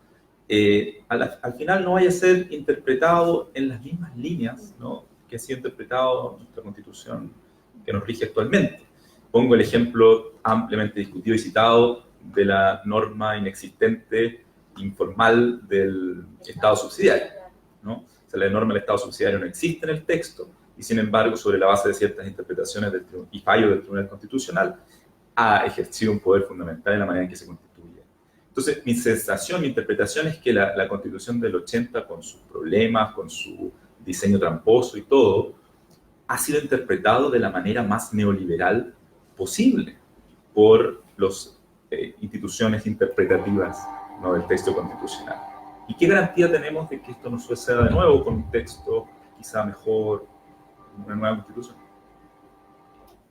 Ya, lo que pasa es que si bien la palabra subsidiariedad o sea, así la Constitución no sale, debemos tener un Estado subsidiario, sí lo señala, ya por cómo regula el rol del Estado, ¿verdad?, con respecto a todo, que es subsidiario. Dice, el Estado tiene un rol en que solo entra a jugar cuando los privados no pueden suplir eso, ¿ya?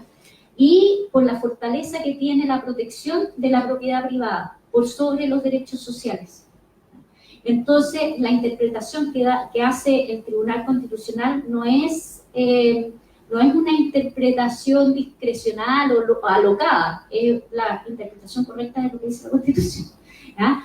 Y lo otro es que lo más probable, no se me ocurre cómo no, las atribuciones del Tribunal Constitucional se van a cambiar en la nueva Constitución si es que... ¿ya? ¿Cuál es el problema? Que en las reformas del 2005, parte de las negociaciones, etcétera, el Tribunal Constitucional quedó con todas las atribuciones de todos los tribunales constitucionales del mundo y con un sistema de nombramiento muy politizado, ¿ya? Entonces, no es que no tenga que haber Tribunal Constitucional o que estas atribuciones a lo mejor las pueda asumir la Corte Suprema como en otras partes del mundo, pero un control de constitucionalidad existe en todas partes. El problema es cómo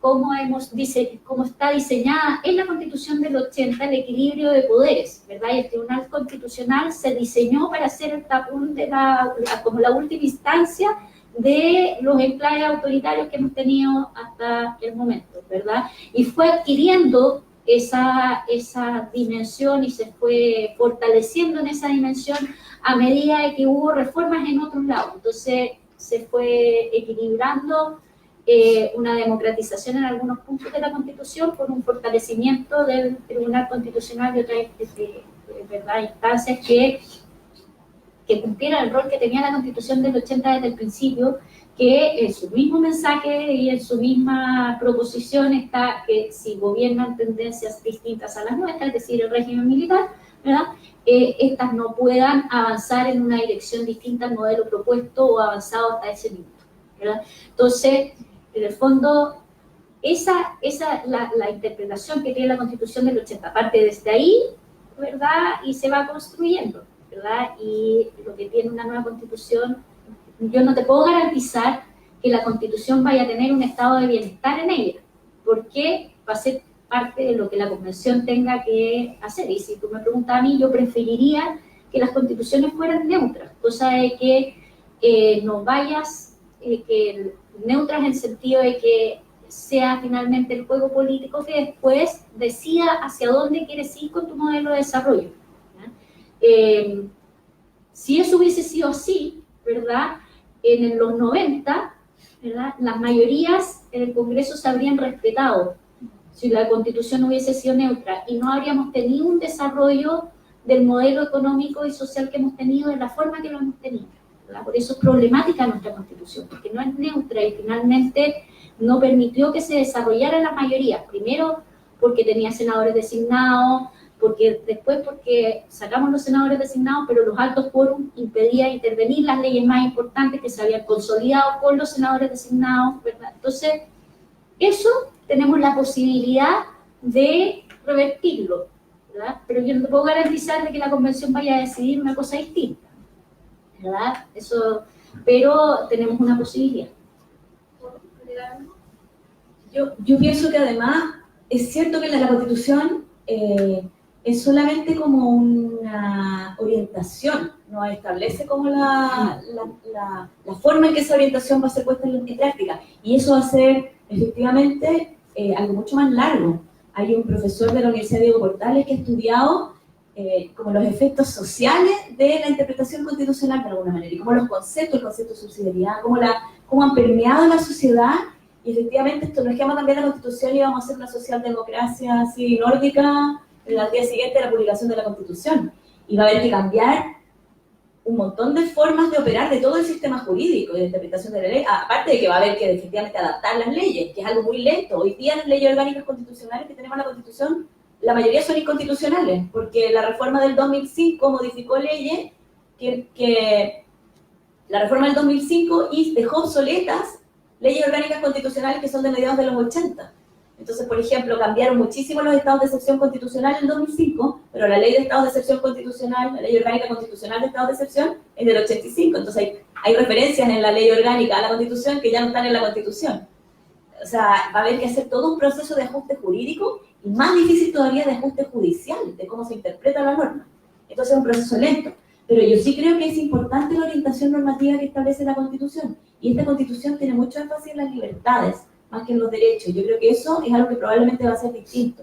Quería citar, por ejemplo, en el artículo sobre los derechos, que es el capítulo 19 de la Constitución, aparece el derecho a la salud, el derecho a la protección de la salud, y dice, cada persona tendrá el derecho a elegir el sistema de salud al que debe acogerse, sea este estatal o privado. De manera que si Chile en algún momento, una política pública, quisiera hacer un sistema de salud público de reparto como el que existe en el Reino Unido, sería inconstitucional, porque le estaría impidiendo a las personas elegir un sistema estatal o privado, ¿no? Entonces, ese énfasis que tiene la Constitución en la libertad de elegir, la palabra libertad está en todas partes. La educación garantiza la libertad de elegir el sistema educacional.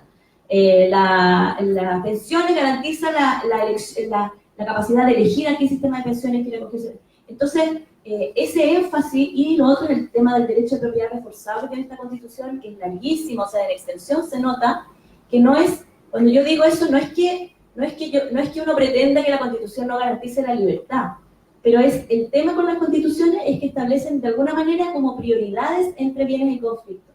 Y entonces cuando entra en conflicto la libertad de elegir, por ejemplo, en la salud, con el derecho a la salud, a recibir salud, en ese conflicto la Constitución establece como una norma genérica que debiera darle una orientación al legislador y que debiera marcar una orientación en la interpretación de la ley. Y en ese sentido es muy indirecta. Es cierto que es lento, pero es importante. O sea, yo creo que cuando la gente dice, bueno, pero es que el sueldo mínimo no va a estar en la Constitución, eso no significa que no es importante la Constitución para las políticas sociales. Lo que pasa es que lo es de una manera que no es directa.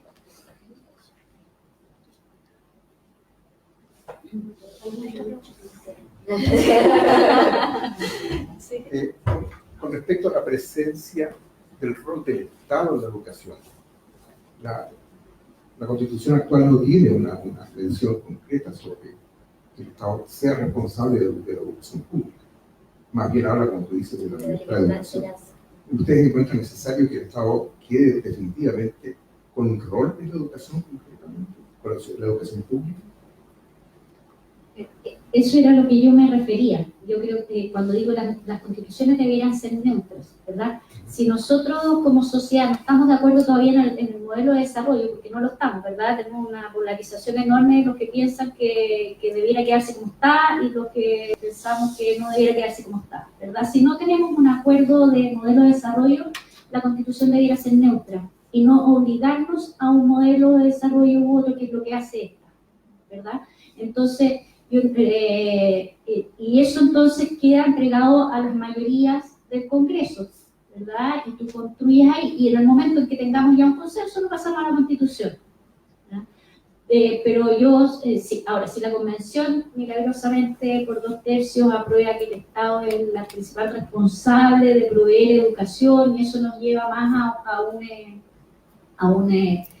a desbaratar desde la Constitución, ¿verdad?, lo que, como la fuente de la inequidad de la educación que tenemos ahora, bueno, quiere decir que tenemos un amplio consenso en eso.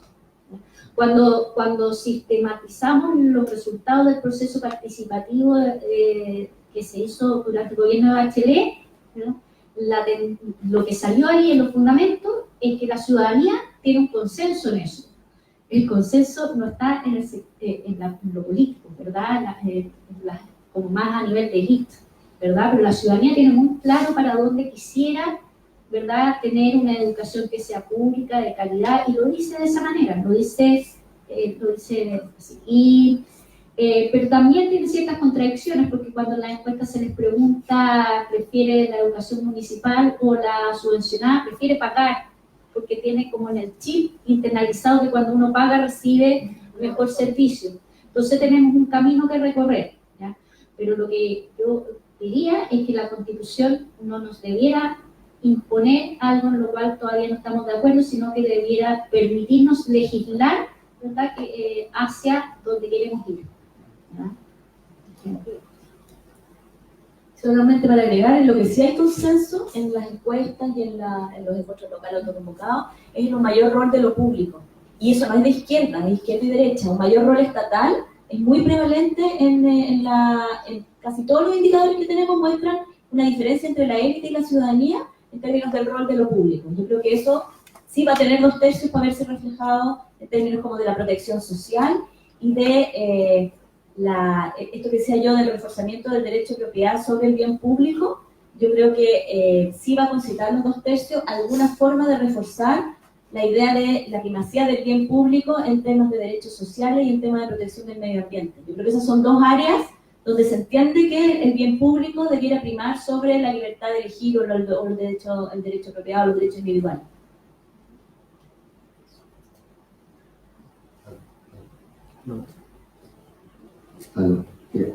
Muchas gracias por la presentación y la conversación está súper buena.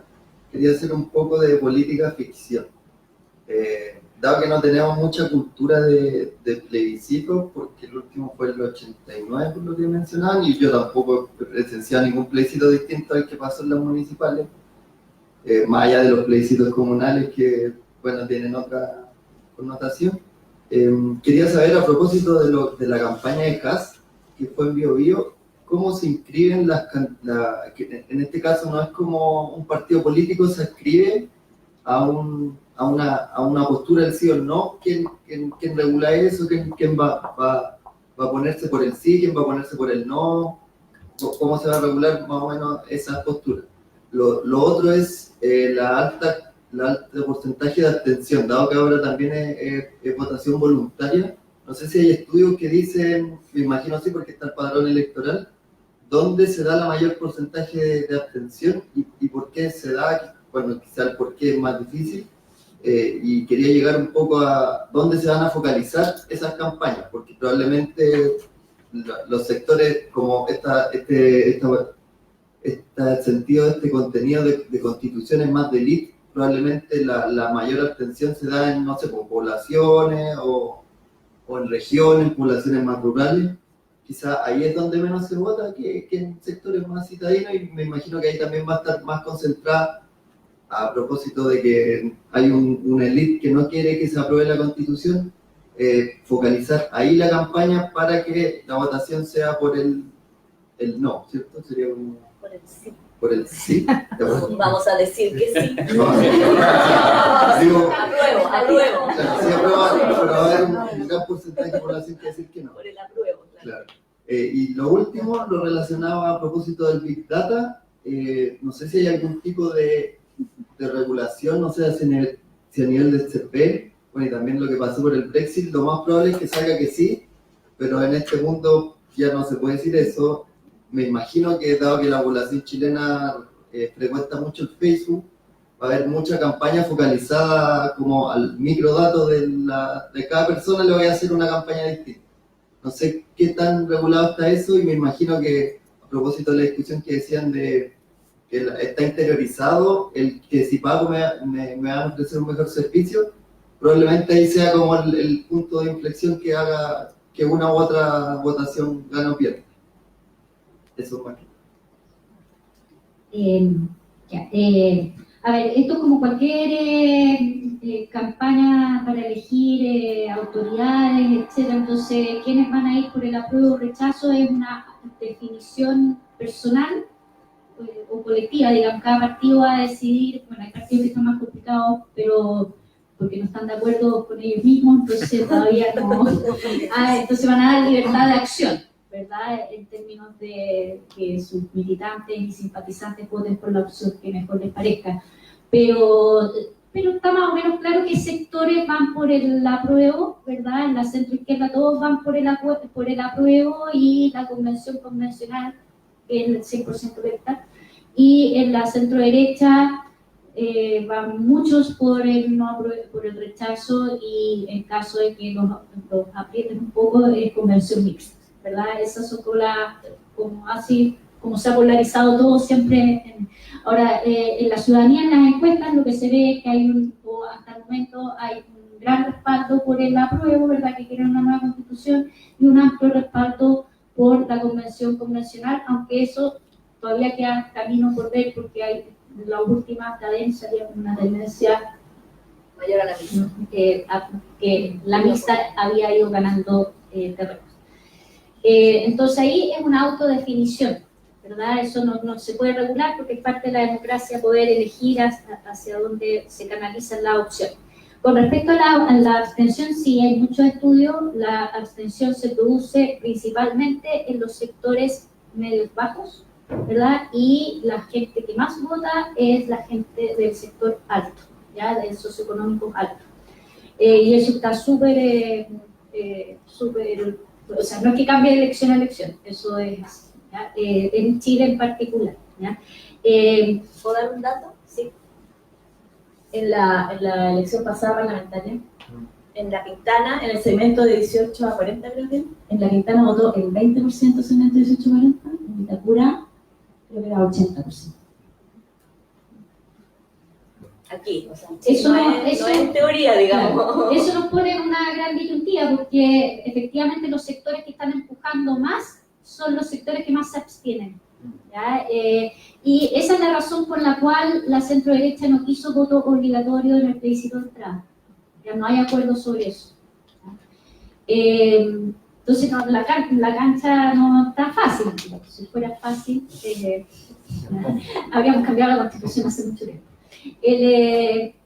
Y bueno, las campañas están cada vez más sofisticadas, ¿verdad? Y también los estudios de ciencias sociales indican que quienes tienen más recursos tienen más posibilidades de ganar, ¿ya?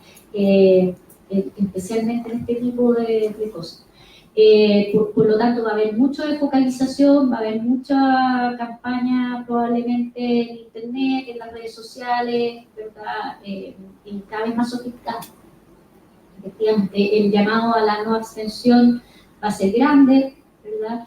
Pero otra cosa que yo quiero señalar es que tampoco podemos pretender que algo que se ha vuelto estructural en nuestra sociedad, que es la abstención, la vayamos a resolver en el plebiscito. Probablemente, a lo mejor porque es como muy decidor, ¿verdad? Y polarizante, a lo mejor va a ir a votar más gente, un poco más de gente. Pero yo dudo que sea el 80%, ¿verdad? Va a estar ahí, la abstención va a ser un tema porque es estructural. Primero tenemos que legitimar el sistema y después va a empezar a votar de nuevo la gente, ¿verdad? Pero en este momento hay muchas dudas, entonces difícilmente la abstención va a mejorar demasiado.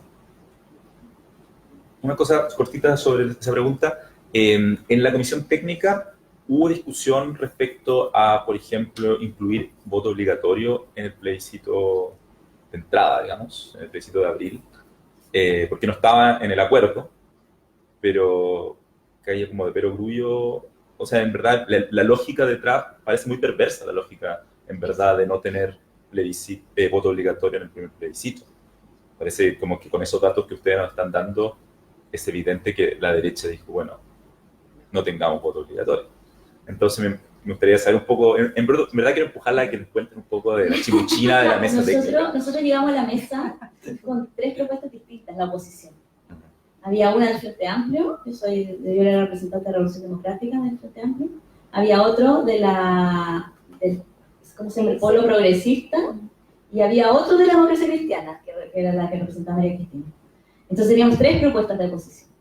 Después nosotros nos juntamos, los 7 de oposición, y consensuamos una, bueno, por supuesto una persona del partido, pero llegamos a un acuerdo de tener una común. Entonces, por ejemplo, teníamos una propuesta, y en las propuestas nuestras individuales había un montón de cosas que no quedaron en el acuerdo. Por ejemplo, nosotros habíamos propuesto que las 3 instancias electorales fueran con voto obligatorio. Habíamos propuesto regular el financiamiento de campañas, que no quedó tampoco. Habíamos propuesto normas de paridad y de todo el complementario que no quedó en la reforma, también estaba ahí.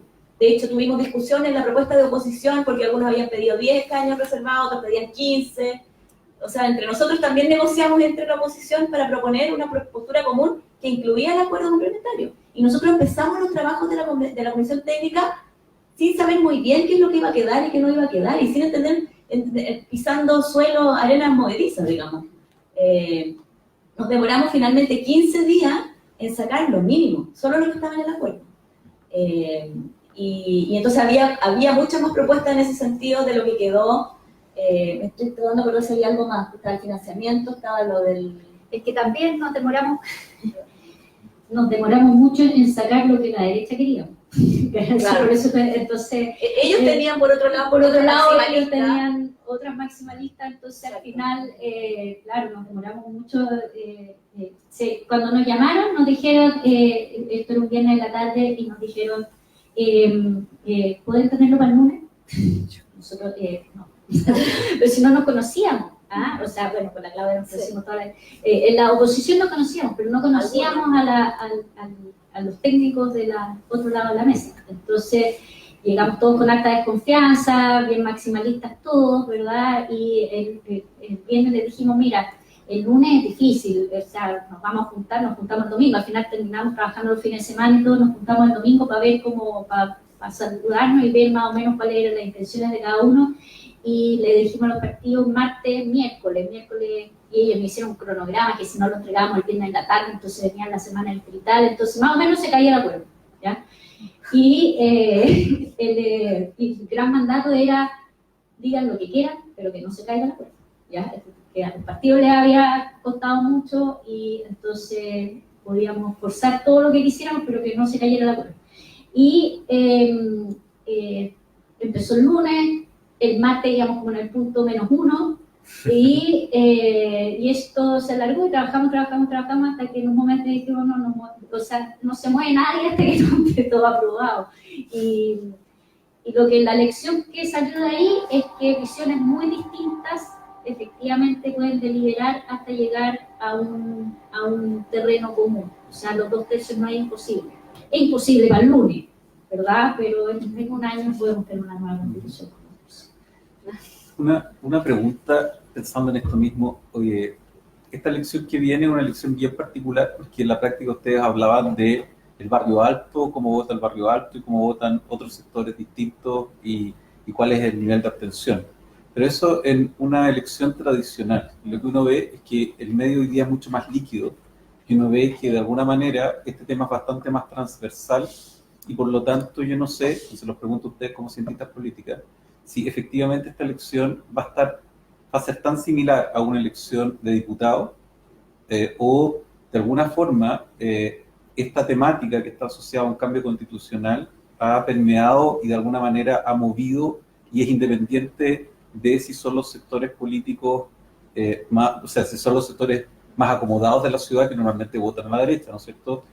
Los que van a seguir esa misma lógica. Esa es una pregunta que a lo mejor hasta la semana pasada no la podía hacer de forma más clara. Esta semana efectivamente, como decías tú, se han polarizado más de alguna forma las posiciones desde el punto de vista partidista, pero si yo voy al votante y a lo que fueron las manifestaciones con 1,5 millones de personas en la calle, era bastante más transversal. Entonces, ¿hasta qué punto ustedes creen que efectivamente esto va a ser una elección como una elección parlamentaria común y corriente? O presidencial. Yo creo que suscita un poco más de entusiasmo esta elección que las otras, ¿verdad? Lamentablemente, no, como decía Claudia, no vamos a tener los acuerdos complementarios, que eso sí habría suscitado, yo creo, pero vamos a tener que tener más paciencia, porque somos más institucionalistas, somos capaces de tener más paciencia. No sé si la ciudadanía en general, pero yo esperaría, ¿verdad?, porque las elecciones que son más polarizadas suelen suelen recoger un poco más de votantes, pero no cambian demasiado las tendencias. Por ejemplo, cuando salió Obama en Estados Unidos, efectivamente votó más gente, pero no cambió la tendencia, así como que vota alrededor de la mitad de la población y subió un par de puntos, pero no fue dramático. Pero me preguntaba otra cosa, desde el punto de vista sociológico en la práctica. Normalmente si tú vas a Vitacura, a Las Condes, en una elección común y corriente, normalmente los partidos de derecha van a ganar y las posiciones de derecha van a ganar, es una realidad, es cosa de verlo. Pero lo que uno ve hoy día es que sobre todo con ciertas generaciones que están bajo los 40 años, en este tema en particular, no hay una posición de derecha o izquierda, hay una posición de cambio constitucional que traspasa el llamado del partido político o traspasa la posición. Y eso lo ves en las calles. Entonces, la práctica desde el punto de vista sociológico y de las ciencias políticas, que es a lo que se dedican ustedes, ¿hay algún estudio o de alguna forma prevén que efectivamente las posiciones de derecha e izquierda no estén tan presentes y por lo tanto de un poco lo mismo la pregunta que se hacía arriba de que efectivamente los sectores más acomodados vaya más gente a votar, porque no necesariamente vamos a estar en esa elección clásica presidencial o parlamentaria? Eso apunta a mi pregunta. Bueno, nosotros vimos respecto de la cantidad de gente que iba a votar, el CERVEL mostró unas cifras impresionantes de cómo aumentó la cantidad de gente que estaba cambiando su residencia electoral para votar. Entonces eso da un indicio de gran interés por votar. Yo creo que está muy líquido todavía el escenario respecto de posiciones políticas tradicionales respecto del cambio constitucional. Y yo creo que hace 1 o 2 semanas era mucho más cierto lo que señalan. O sea, 1,5 millones de personas que están marchando en la calle no es de izquierda, es de todos los sectores. Cuando las encuestas, cuando el informe del PNUD muestra la demanda por más presencia estatal, por ejemplo, en la provisión de medicamentos o en salud, eso no es una agenda de izquierda. Entonces yo creo que es cierto, y de hecho en los propios partidos políticos hemos visto sectores de Renovación Nacional, sectores de Bópoli, que han dicho, podríamos decir desde el punto de vista ideológico, que están a favor de cambiar la Constitución, que les parece que es una acción democratizadora, no una acción de derecha. Pero esta semana, lo que pasó esta semana, que a mi juicio debe tener un componente estratégico, o sea, debe ser un problema dentro de la derecha, de tratar de unificar al sector. Yo creo que se empezó a construir un discurso mucho más como de que si uno es de derecha tiene que estar en contra del cambio constitucional. Y eso, yo no sé hasta qué punto va a calar en la ciudadanía, pero creo que va a influir mucho cómo se haga la campaña del plebiscito. O sea, ahora va a empezar una campaña donde ese discurso, yo creo que ha empezado, o por lo menos esta semana dio señales de ganar fuerza, una cosa que no tenía antes, porque uno veía como democratizador, incluso para los sectores de derecha que no son la derecha pinochetista, digamos. O sea, hay una derecha pinochetista que reivindica la Constitución del 80, que considera que es una traición a Jaime Guzmán y al legado de la UDI, que se vio en la cara de Jacqueline Van Rieselberghe la noche del acuerdo, y es evidente que ese sector va a votar por el rechazo, pero hay una derecha democrática muy grande que yo creo que ha crecido con el paso de los años, con el alejamiento de los clivajes del sí y el no del 88, que yo creo que está por verse hasta qué punto se va a alinear o no, y yo creo que por eso fue un poco chocante lo que pasó con cómo se ordenó en el fondo la bancada de Renovación Nacional diciendo que iban a llamar a votar que rechazan, porque va en contra de su propio discurso democratizador y de plantearse como una derecha democrática. Sí, perdón, solo por abusar en ese mismo sentido, ustedes que son cientistas políticas, pensando en el tema histórico y práctico, partieron con una presentación muy interesante de cómo de alguna manera vivimos con una constitución conservadora y con gobiernos conservadores por mucho tiempo hasta que aparece el primer gobierno liberal. Y de alguna manera, en la práctica, aquí tenemos 2 bloques todavía, si eso es una realidad. Y a mí me da la impresión, y una opinión muy personal, de que la respuesta de la derecha es una respuesta a las acusaciones constitucionales y en el fondo a la llamada a ministros en una, mi opinión personal, también pérdida de tiempo, porque en la práctica uno las ve y las sigue y es poco lo que se saca de esas llamadas, simplemente son discursos al aire. Pensando en lo histórico, y tú decías, los políticos a su momento atrás decían, no pueden esperar, y pareciera que las fechas se les están yendo y todavía no toman decisiones. ¿Cuál es la visión que tienes respecto a eso? Es decir, ¿cómo está el mundo político, que además tiene una capacidad mínima de llamar a la población hoy día, porque tiene una imagen de la población muy digamos, una convocatoria muy baja?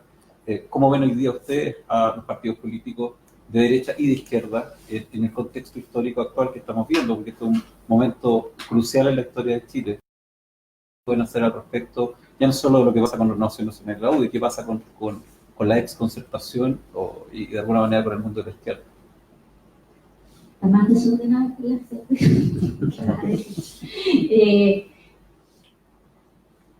voy a hacer algo como un poco más académico, ¿ya? Voy a partir por ahí. Lo que ha pasado con la representación no es solamente el problema de los partidos, así como que los partidos no logran conectar con la ciudadanía, sino que también estamos con una ciudadanía muy distinta y muy diversa, que no es fácil de representar con la lógica de los partidos que representan grupos, ¿no? Y ciertos intereses consolidados, como era antes, por ejemplo, el Partido Socialista representaba a los trabajadores y los trabajadores tenían un solo interés, entonces era fácil representarlo, ¿verdad? O fácil identificar ahí el sello del partido. En la actualidad, los trabajadores, ¿verdad?, tienen un interés mucho más transversal, o sea, no tienen una sola aspiración, sino tienen las mismas aspiraciones que tiene el gerente de una... entonces, el vínculo para representar, ¿verdad?, es mucho más difícil, tiene que ofrecer muchas más cosas, porque en realidad no hay una representación de clase, como era antes, mucho más clara de ver, ¿verdad? Y eso dificulta el trabajo enormemente de los partidos pensados como partidos de masa o partidos como lo que veíamos en el siglo XX, ¿no? Y esto se va a demorar en rearticularse porque van a sobrevivir por mucho tiempo las formas tradicionales de hacer política, que es muy distinto, y nosotros trabajamos en la Universidad de Chile, lo vemos, ¿verdad? Los estudiantes se organizan en asambleas, no tienen un representante con el cual, como se hacía la política antes, tú llegas con un acuerdo con el representante y ahí se te acabó el conflicto. No, ahora eso vuelve a la asamblea, hay que volver a consultarlo, y esas son formas distintas de acción política y de cómo se entiende. Entonces se genera como un cortocircuito. Las organizaciones políticas son muy verticales, ¿verdad? Pero la sociedad parece que se organiza y decide en forma mucho más horizontal. ¿Cómo equilibramos eso? Va a llevar tiempo, porque van a tener que surgir organizaciones, ¿verdad?, que logren un poco traspasar esa brecha que en este momento es media generacional, ¿verdad? Y logra articular las dos cosas, porque el proceso de toma de decisiones es un poco vertical, independiente, y vamos a tener que integrar esa dimensión horizontal, ¿verdad?, a la política. Entonces los partidos políticos están con problemas por eso, ¿verdad? Además de todo lo otro que les ha pasado de la poca tolerancia ya que tenemos con la corrupción y ese tipo de cosas, que eso incluso es más fácil de arreglar, ¿verdad?, que el tema de cómo se van a entender con las nuevas formas de acción política. No sé si eso... No te puedo dar resolución porque estamos en un momento de cambio importante. ¿Cómo ha sido? ¿Qué es lo que se está investigando ahora? Es cómo se integran los mecanismos de participación con las políticas de representación. ¿Cómo integras tus mecanismos de democracia directa y de innovación democrática, que son deliberativas, no solamente votos, sino también más de deliberación, con esta democracia representativa y las complementas, ¿verdad? No las reemplazas, sino que las complementas. Ya, una última pregunta para ir cerrando porque estamos ya en la hora. Sí, estamos un poco abusando de las invitadas. Es un poco la misma pregunta, pero para el lado de la izquierda.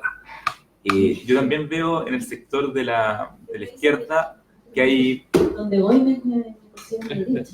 ¿Sí? Bueno, ahora te voy a considerar. Pero pasa yendo a asamblea de cabildo donde soy la representación de lo institucional. La gente odia todo lo que es institucional. Ya, entonces ahora te voy a dar la oportunidad de que hables de la asamblea. No, yo también me considero una persona de izquierda, pero veo que muchas personas de izquierda, incluso personas pensantes, tienden a tener una desconfianza profunda de este proceso constituyente, ¿no? Y el Partido Comunista yo creo que ha representado esto, y también ciertas partes del Frente Amplio. Y que también se ve también en la calle. O sea, hay mucho grafiti en la calle que dice nueva constitución, pero también creo que hay mucha gente en la calle que desconfía profundamente de este proceso constituyente. Entonces, también quería preguntarte de tu visión, cómo ha ido evolucionando esas posturas. Bueno, primero tengo que decir que yo estoy mucho más en la academia que en la política activa. O sea, la primera vez que tengo una participación, yo soy militante de Revolución Democrática, firmé para que se convirtiera en un partido, he participado en algunos grupos de asesoría del tema constitucional, pero no tengo una vida política muy activa. Entonces, para mí esto también es un poco nuevo.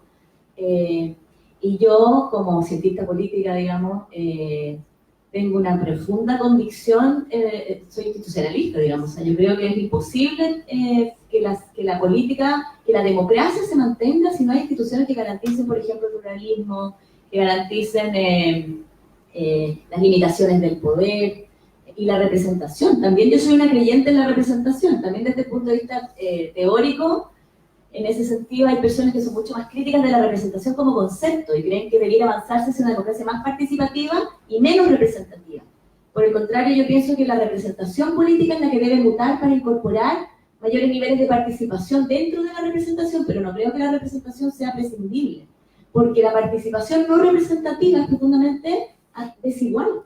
O sea, si uno va a reaccionar a la capacidad de movilización, por ejemplo, que tienen los sectores, hemos visto que el movimiento estudiantil ha estado a la vanguardia del cambio social en Chile. Eso ha sido siempre así porque los estudiantes son de clase más alta que otros sectores postergados. O sea, no son sectores postergados, los estudiantes son un grupo acomodado, privilegiado, que tiene capacidad vocal, pero los niños del Sename no tienen esa capacidad de movilización. Entonces, la participación, cuando no tiene esta corrección que da la representación política, puede ser tremendamente desigual, antidemocrática e injusta al final, porque todo esto, el objetivo normativo final es un tema de justicia. Y yo creo que ahí es muy complicado lo que ha ocurrido en el Frente Amplio y en la izquierda en general y en el Partido Comunista, de alguna manera, como, no sé si legitimar o subirse al carro de este quiebre entre instituciones y ciudadanía. Y de alguna manera legitimar este discurso del autogobierno, no que el pueblo se autogobierne. Eso no existe en ninguna parte, no, el pueblo no existe, el pueblo es una multiplicidad de personas con ideas distintas, con intereses distintos, y entonces hay un discurso muy antipolítico que también está en la izquierda, y que es la razón por la que yo decía que a mí me tiran tomates cuando voy a la asamblea, y me encuentran, no sé, me pasó el otro día que fui a la radio de la Universidad de Chile y vi los comentarios que ponían bien amarilla esta señora, me ponían. Porque yo no creo que el pueblo pueda autorrepresentarse, no creo en la autorrepresentación y creo que eso se parece mucho más al gremialismo de Jaime Guzmán, que era una concepción profundamente antipolítica, que a un intento de rescatar los partidos políticos. Ahora, como decía María Cristina y como se señalaba antes, la gente tiene mucha rabia contra los partidos políticos. Entonces es muy difícil ver cómo se rearticula la relación entre la sociedad y entre la ciudadanía y los partidos políticos y las instituciones en general. También hay mucho rechazo, todo lo que se ha institucionalizado. Cuando yo estuve en Rancagua el otro día en una reunión de este tipo, en la Universidad de O'Higgins, y un señor del público me dijo, señorita, que bueno, eso ya me honra. Me dijo, señorita, usted me va a disculpar, pero para mí la mesa técnica es lo mismo que Pinochet. Y claro, está ese sentido común en mucha gente, y yo no veo cómo se puede tener una buena democracia si no construimos sistemas de articulación de demandas sociales que sean representativos. Y yo, hasta donde conozco, no hay nada que haya sido capaz de reemplazar a los partidos políticos. Pero sí, como decíamos antes, la representación y los principios de legitimidad de la representación están mutando. Y por lo tanto, los partidos políticos, si quieren sobrevivir, tienen que adaptarse. O va a pasar lo que ocurrió en Venezuela, que se desapareció el sistema político, o lo que pasó en Perú, que también desapareció el sistema de partidos. No hay ya sistemas de partidos nacionales que signifiquen algo, que tengan programas políticos. Y yo creo que hay un sector también en la izquierda que ve la desinstitucionalización y el asambleísmo como algo positivo. Yo creo que eso es peligroso para la ciudadanía porque tiene un tinte medio fascista, que yo creo que es un peligro muy real en la sociedad chilena hoy. A la presidenta de la Revolución Democrática, después que se firmó el acuerdo, le rompieron los neumáticos del auto. Y a Boric lo echaron de su partido y los tildan de traidores por sentarse a negociar. Claro, cuando yo estuve en otro cabildo en la Facultad de Arquitectura, y los chicos me decían, los chicos que organizaban, que eran los estudiantes de la Facultad de Derecho, dijeron, cuando nos presentaron, dijeron, bueno, y queremos agradecerle a la profesora Claudia Hayes, venir a dar la cara, sabiendo que esta es una asamblea que rechaza la cocina y que rechaza la misión técnica y todo lo que están haciendo. Y hay un sector que cree que hacer la nueva constitución son estos cabildos autoconvocados y que eso va a ser una nueva constitución. En Islandia se hizo un proceso participativo muy democrático que no incorporó al sistema político. Tuvieron un proceso que hay montones de personas que estudian democracia deliberativa estudiando el proceso islandés de las formas de recoger opiniones ciudadanas, el crowdsourcing, mecanismos súper innovativos, una asamblea enorme de ciudadanos y todo. Hicieron un trabajo precioso de deliberación pública y ciudadana sin los partidos políticos y no tienen nueva constitución. No hubo un cambio constitucional en Islandia. Entonces, un caso de estudio, hay libros y libros sobre deliberación constituyente, pero no fue constituyente porque si no se incorpora al sistema partido y a los tomadores de decisión, salvo que, no sé, haya una revuelta y la gente se toma. Pero el problema con la revuelta, que es como este ideal de autogobierno, es que no garantiza el pluralismo. Y yo creo que es necesario tener mecanismos de limitación del poder, porque ese pueblo puro no existe. Todo el mundo tiene intereses, todo el mundo tiene visiones políticas distintas. Y es mucho más fácil decir lo que a uno no le gusta que después empezar a ponerse de acuerdo en cómo se construye. Entonces yo creo que hay de repente unas tendencias destructivas de lo que hay, que me parecen legítimas y justificadas, pero que no van acompañadas necesariamente de la tendencia constructiva a cómo se reemplaza esto por otra cosa. Es re fácil decir no más AFP, y todos estamos de acuerdo en que el sistema de pensiones es un desastre porque la gente en Chile se promedia con un promedio de 1/3 de su salario. Eso no permite vivir.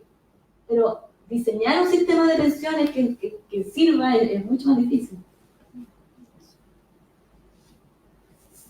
No lo podría haber dicho. El centro del que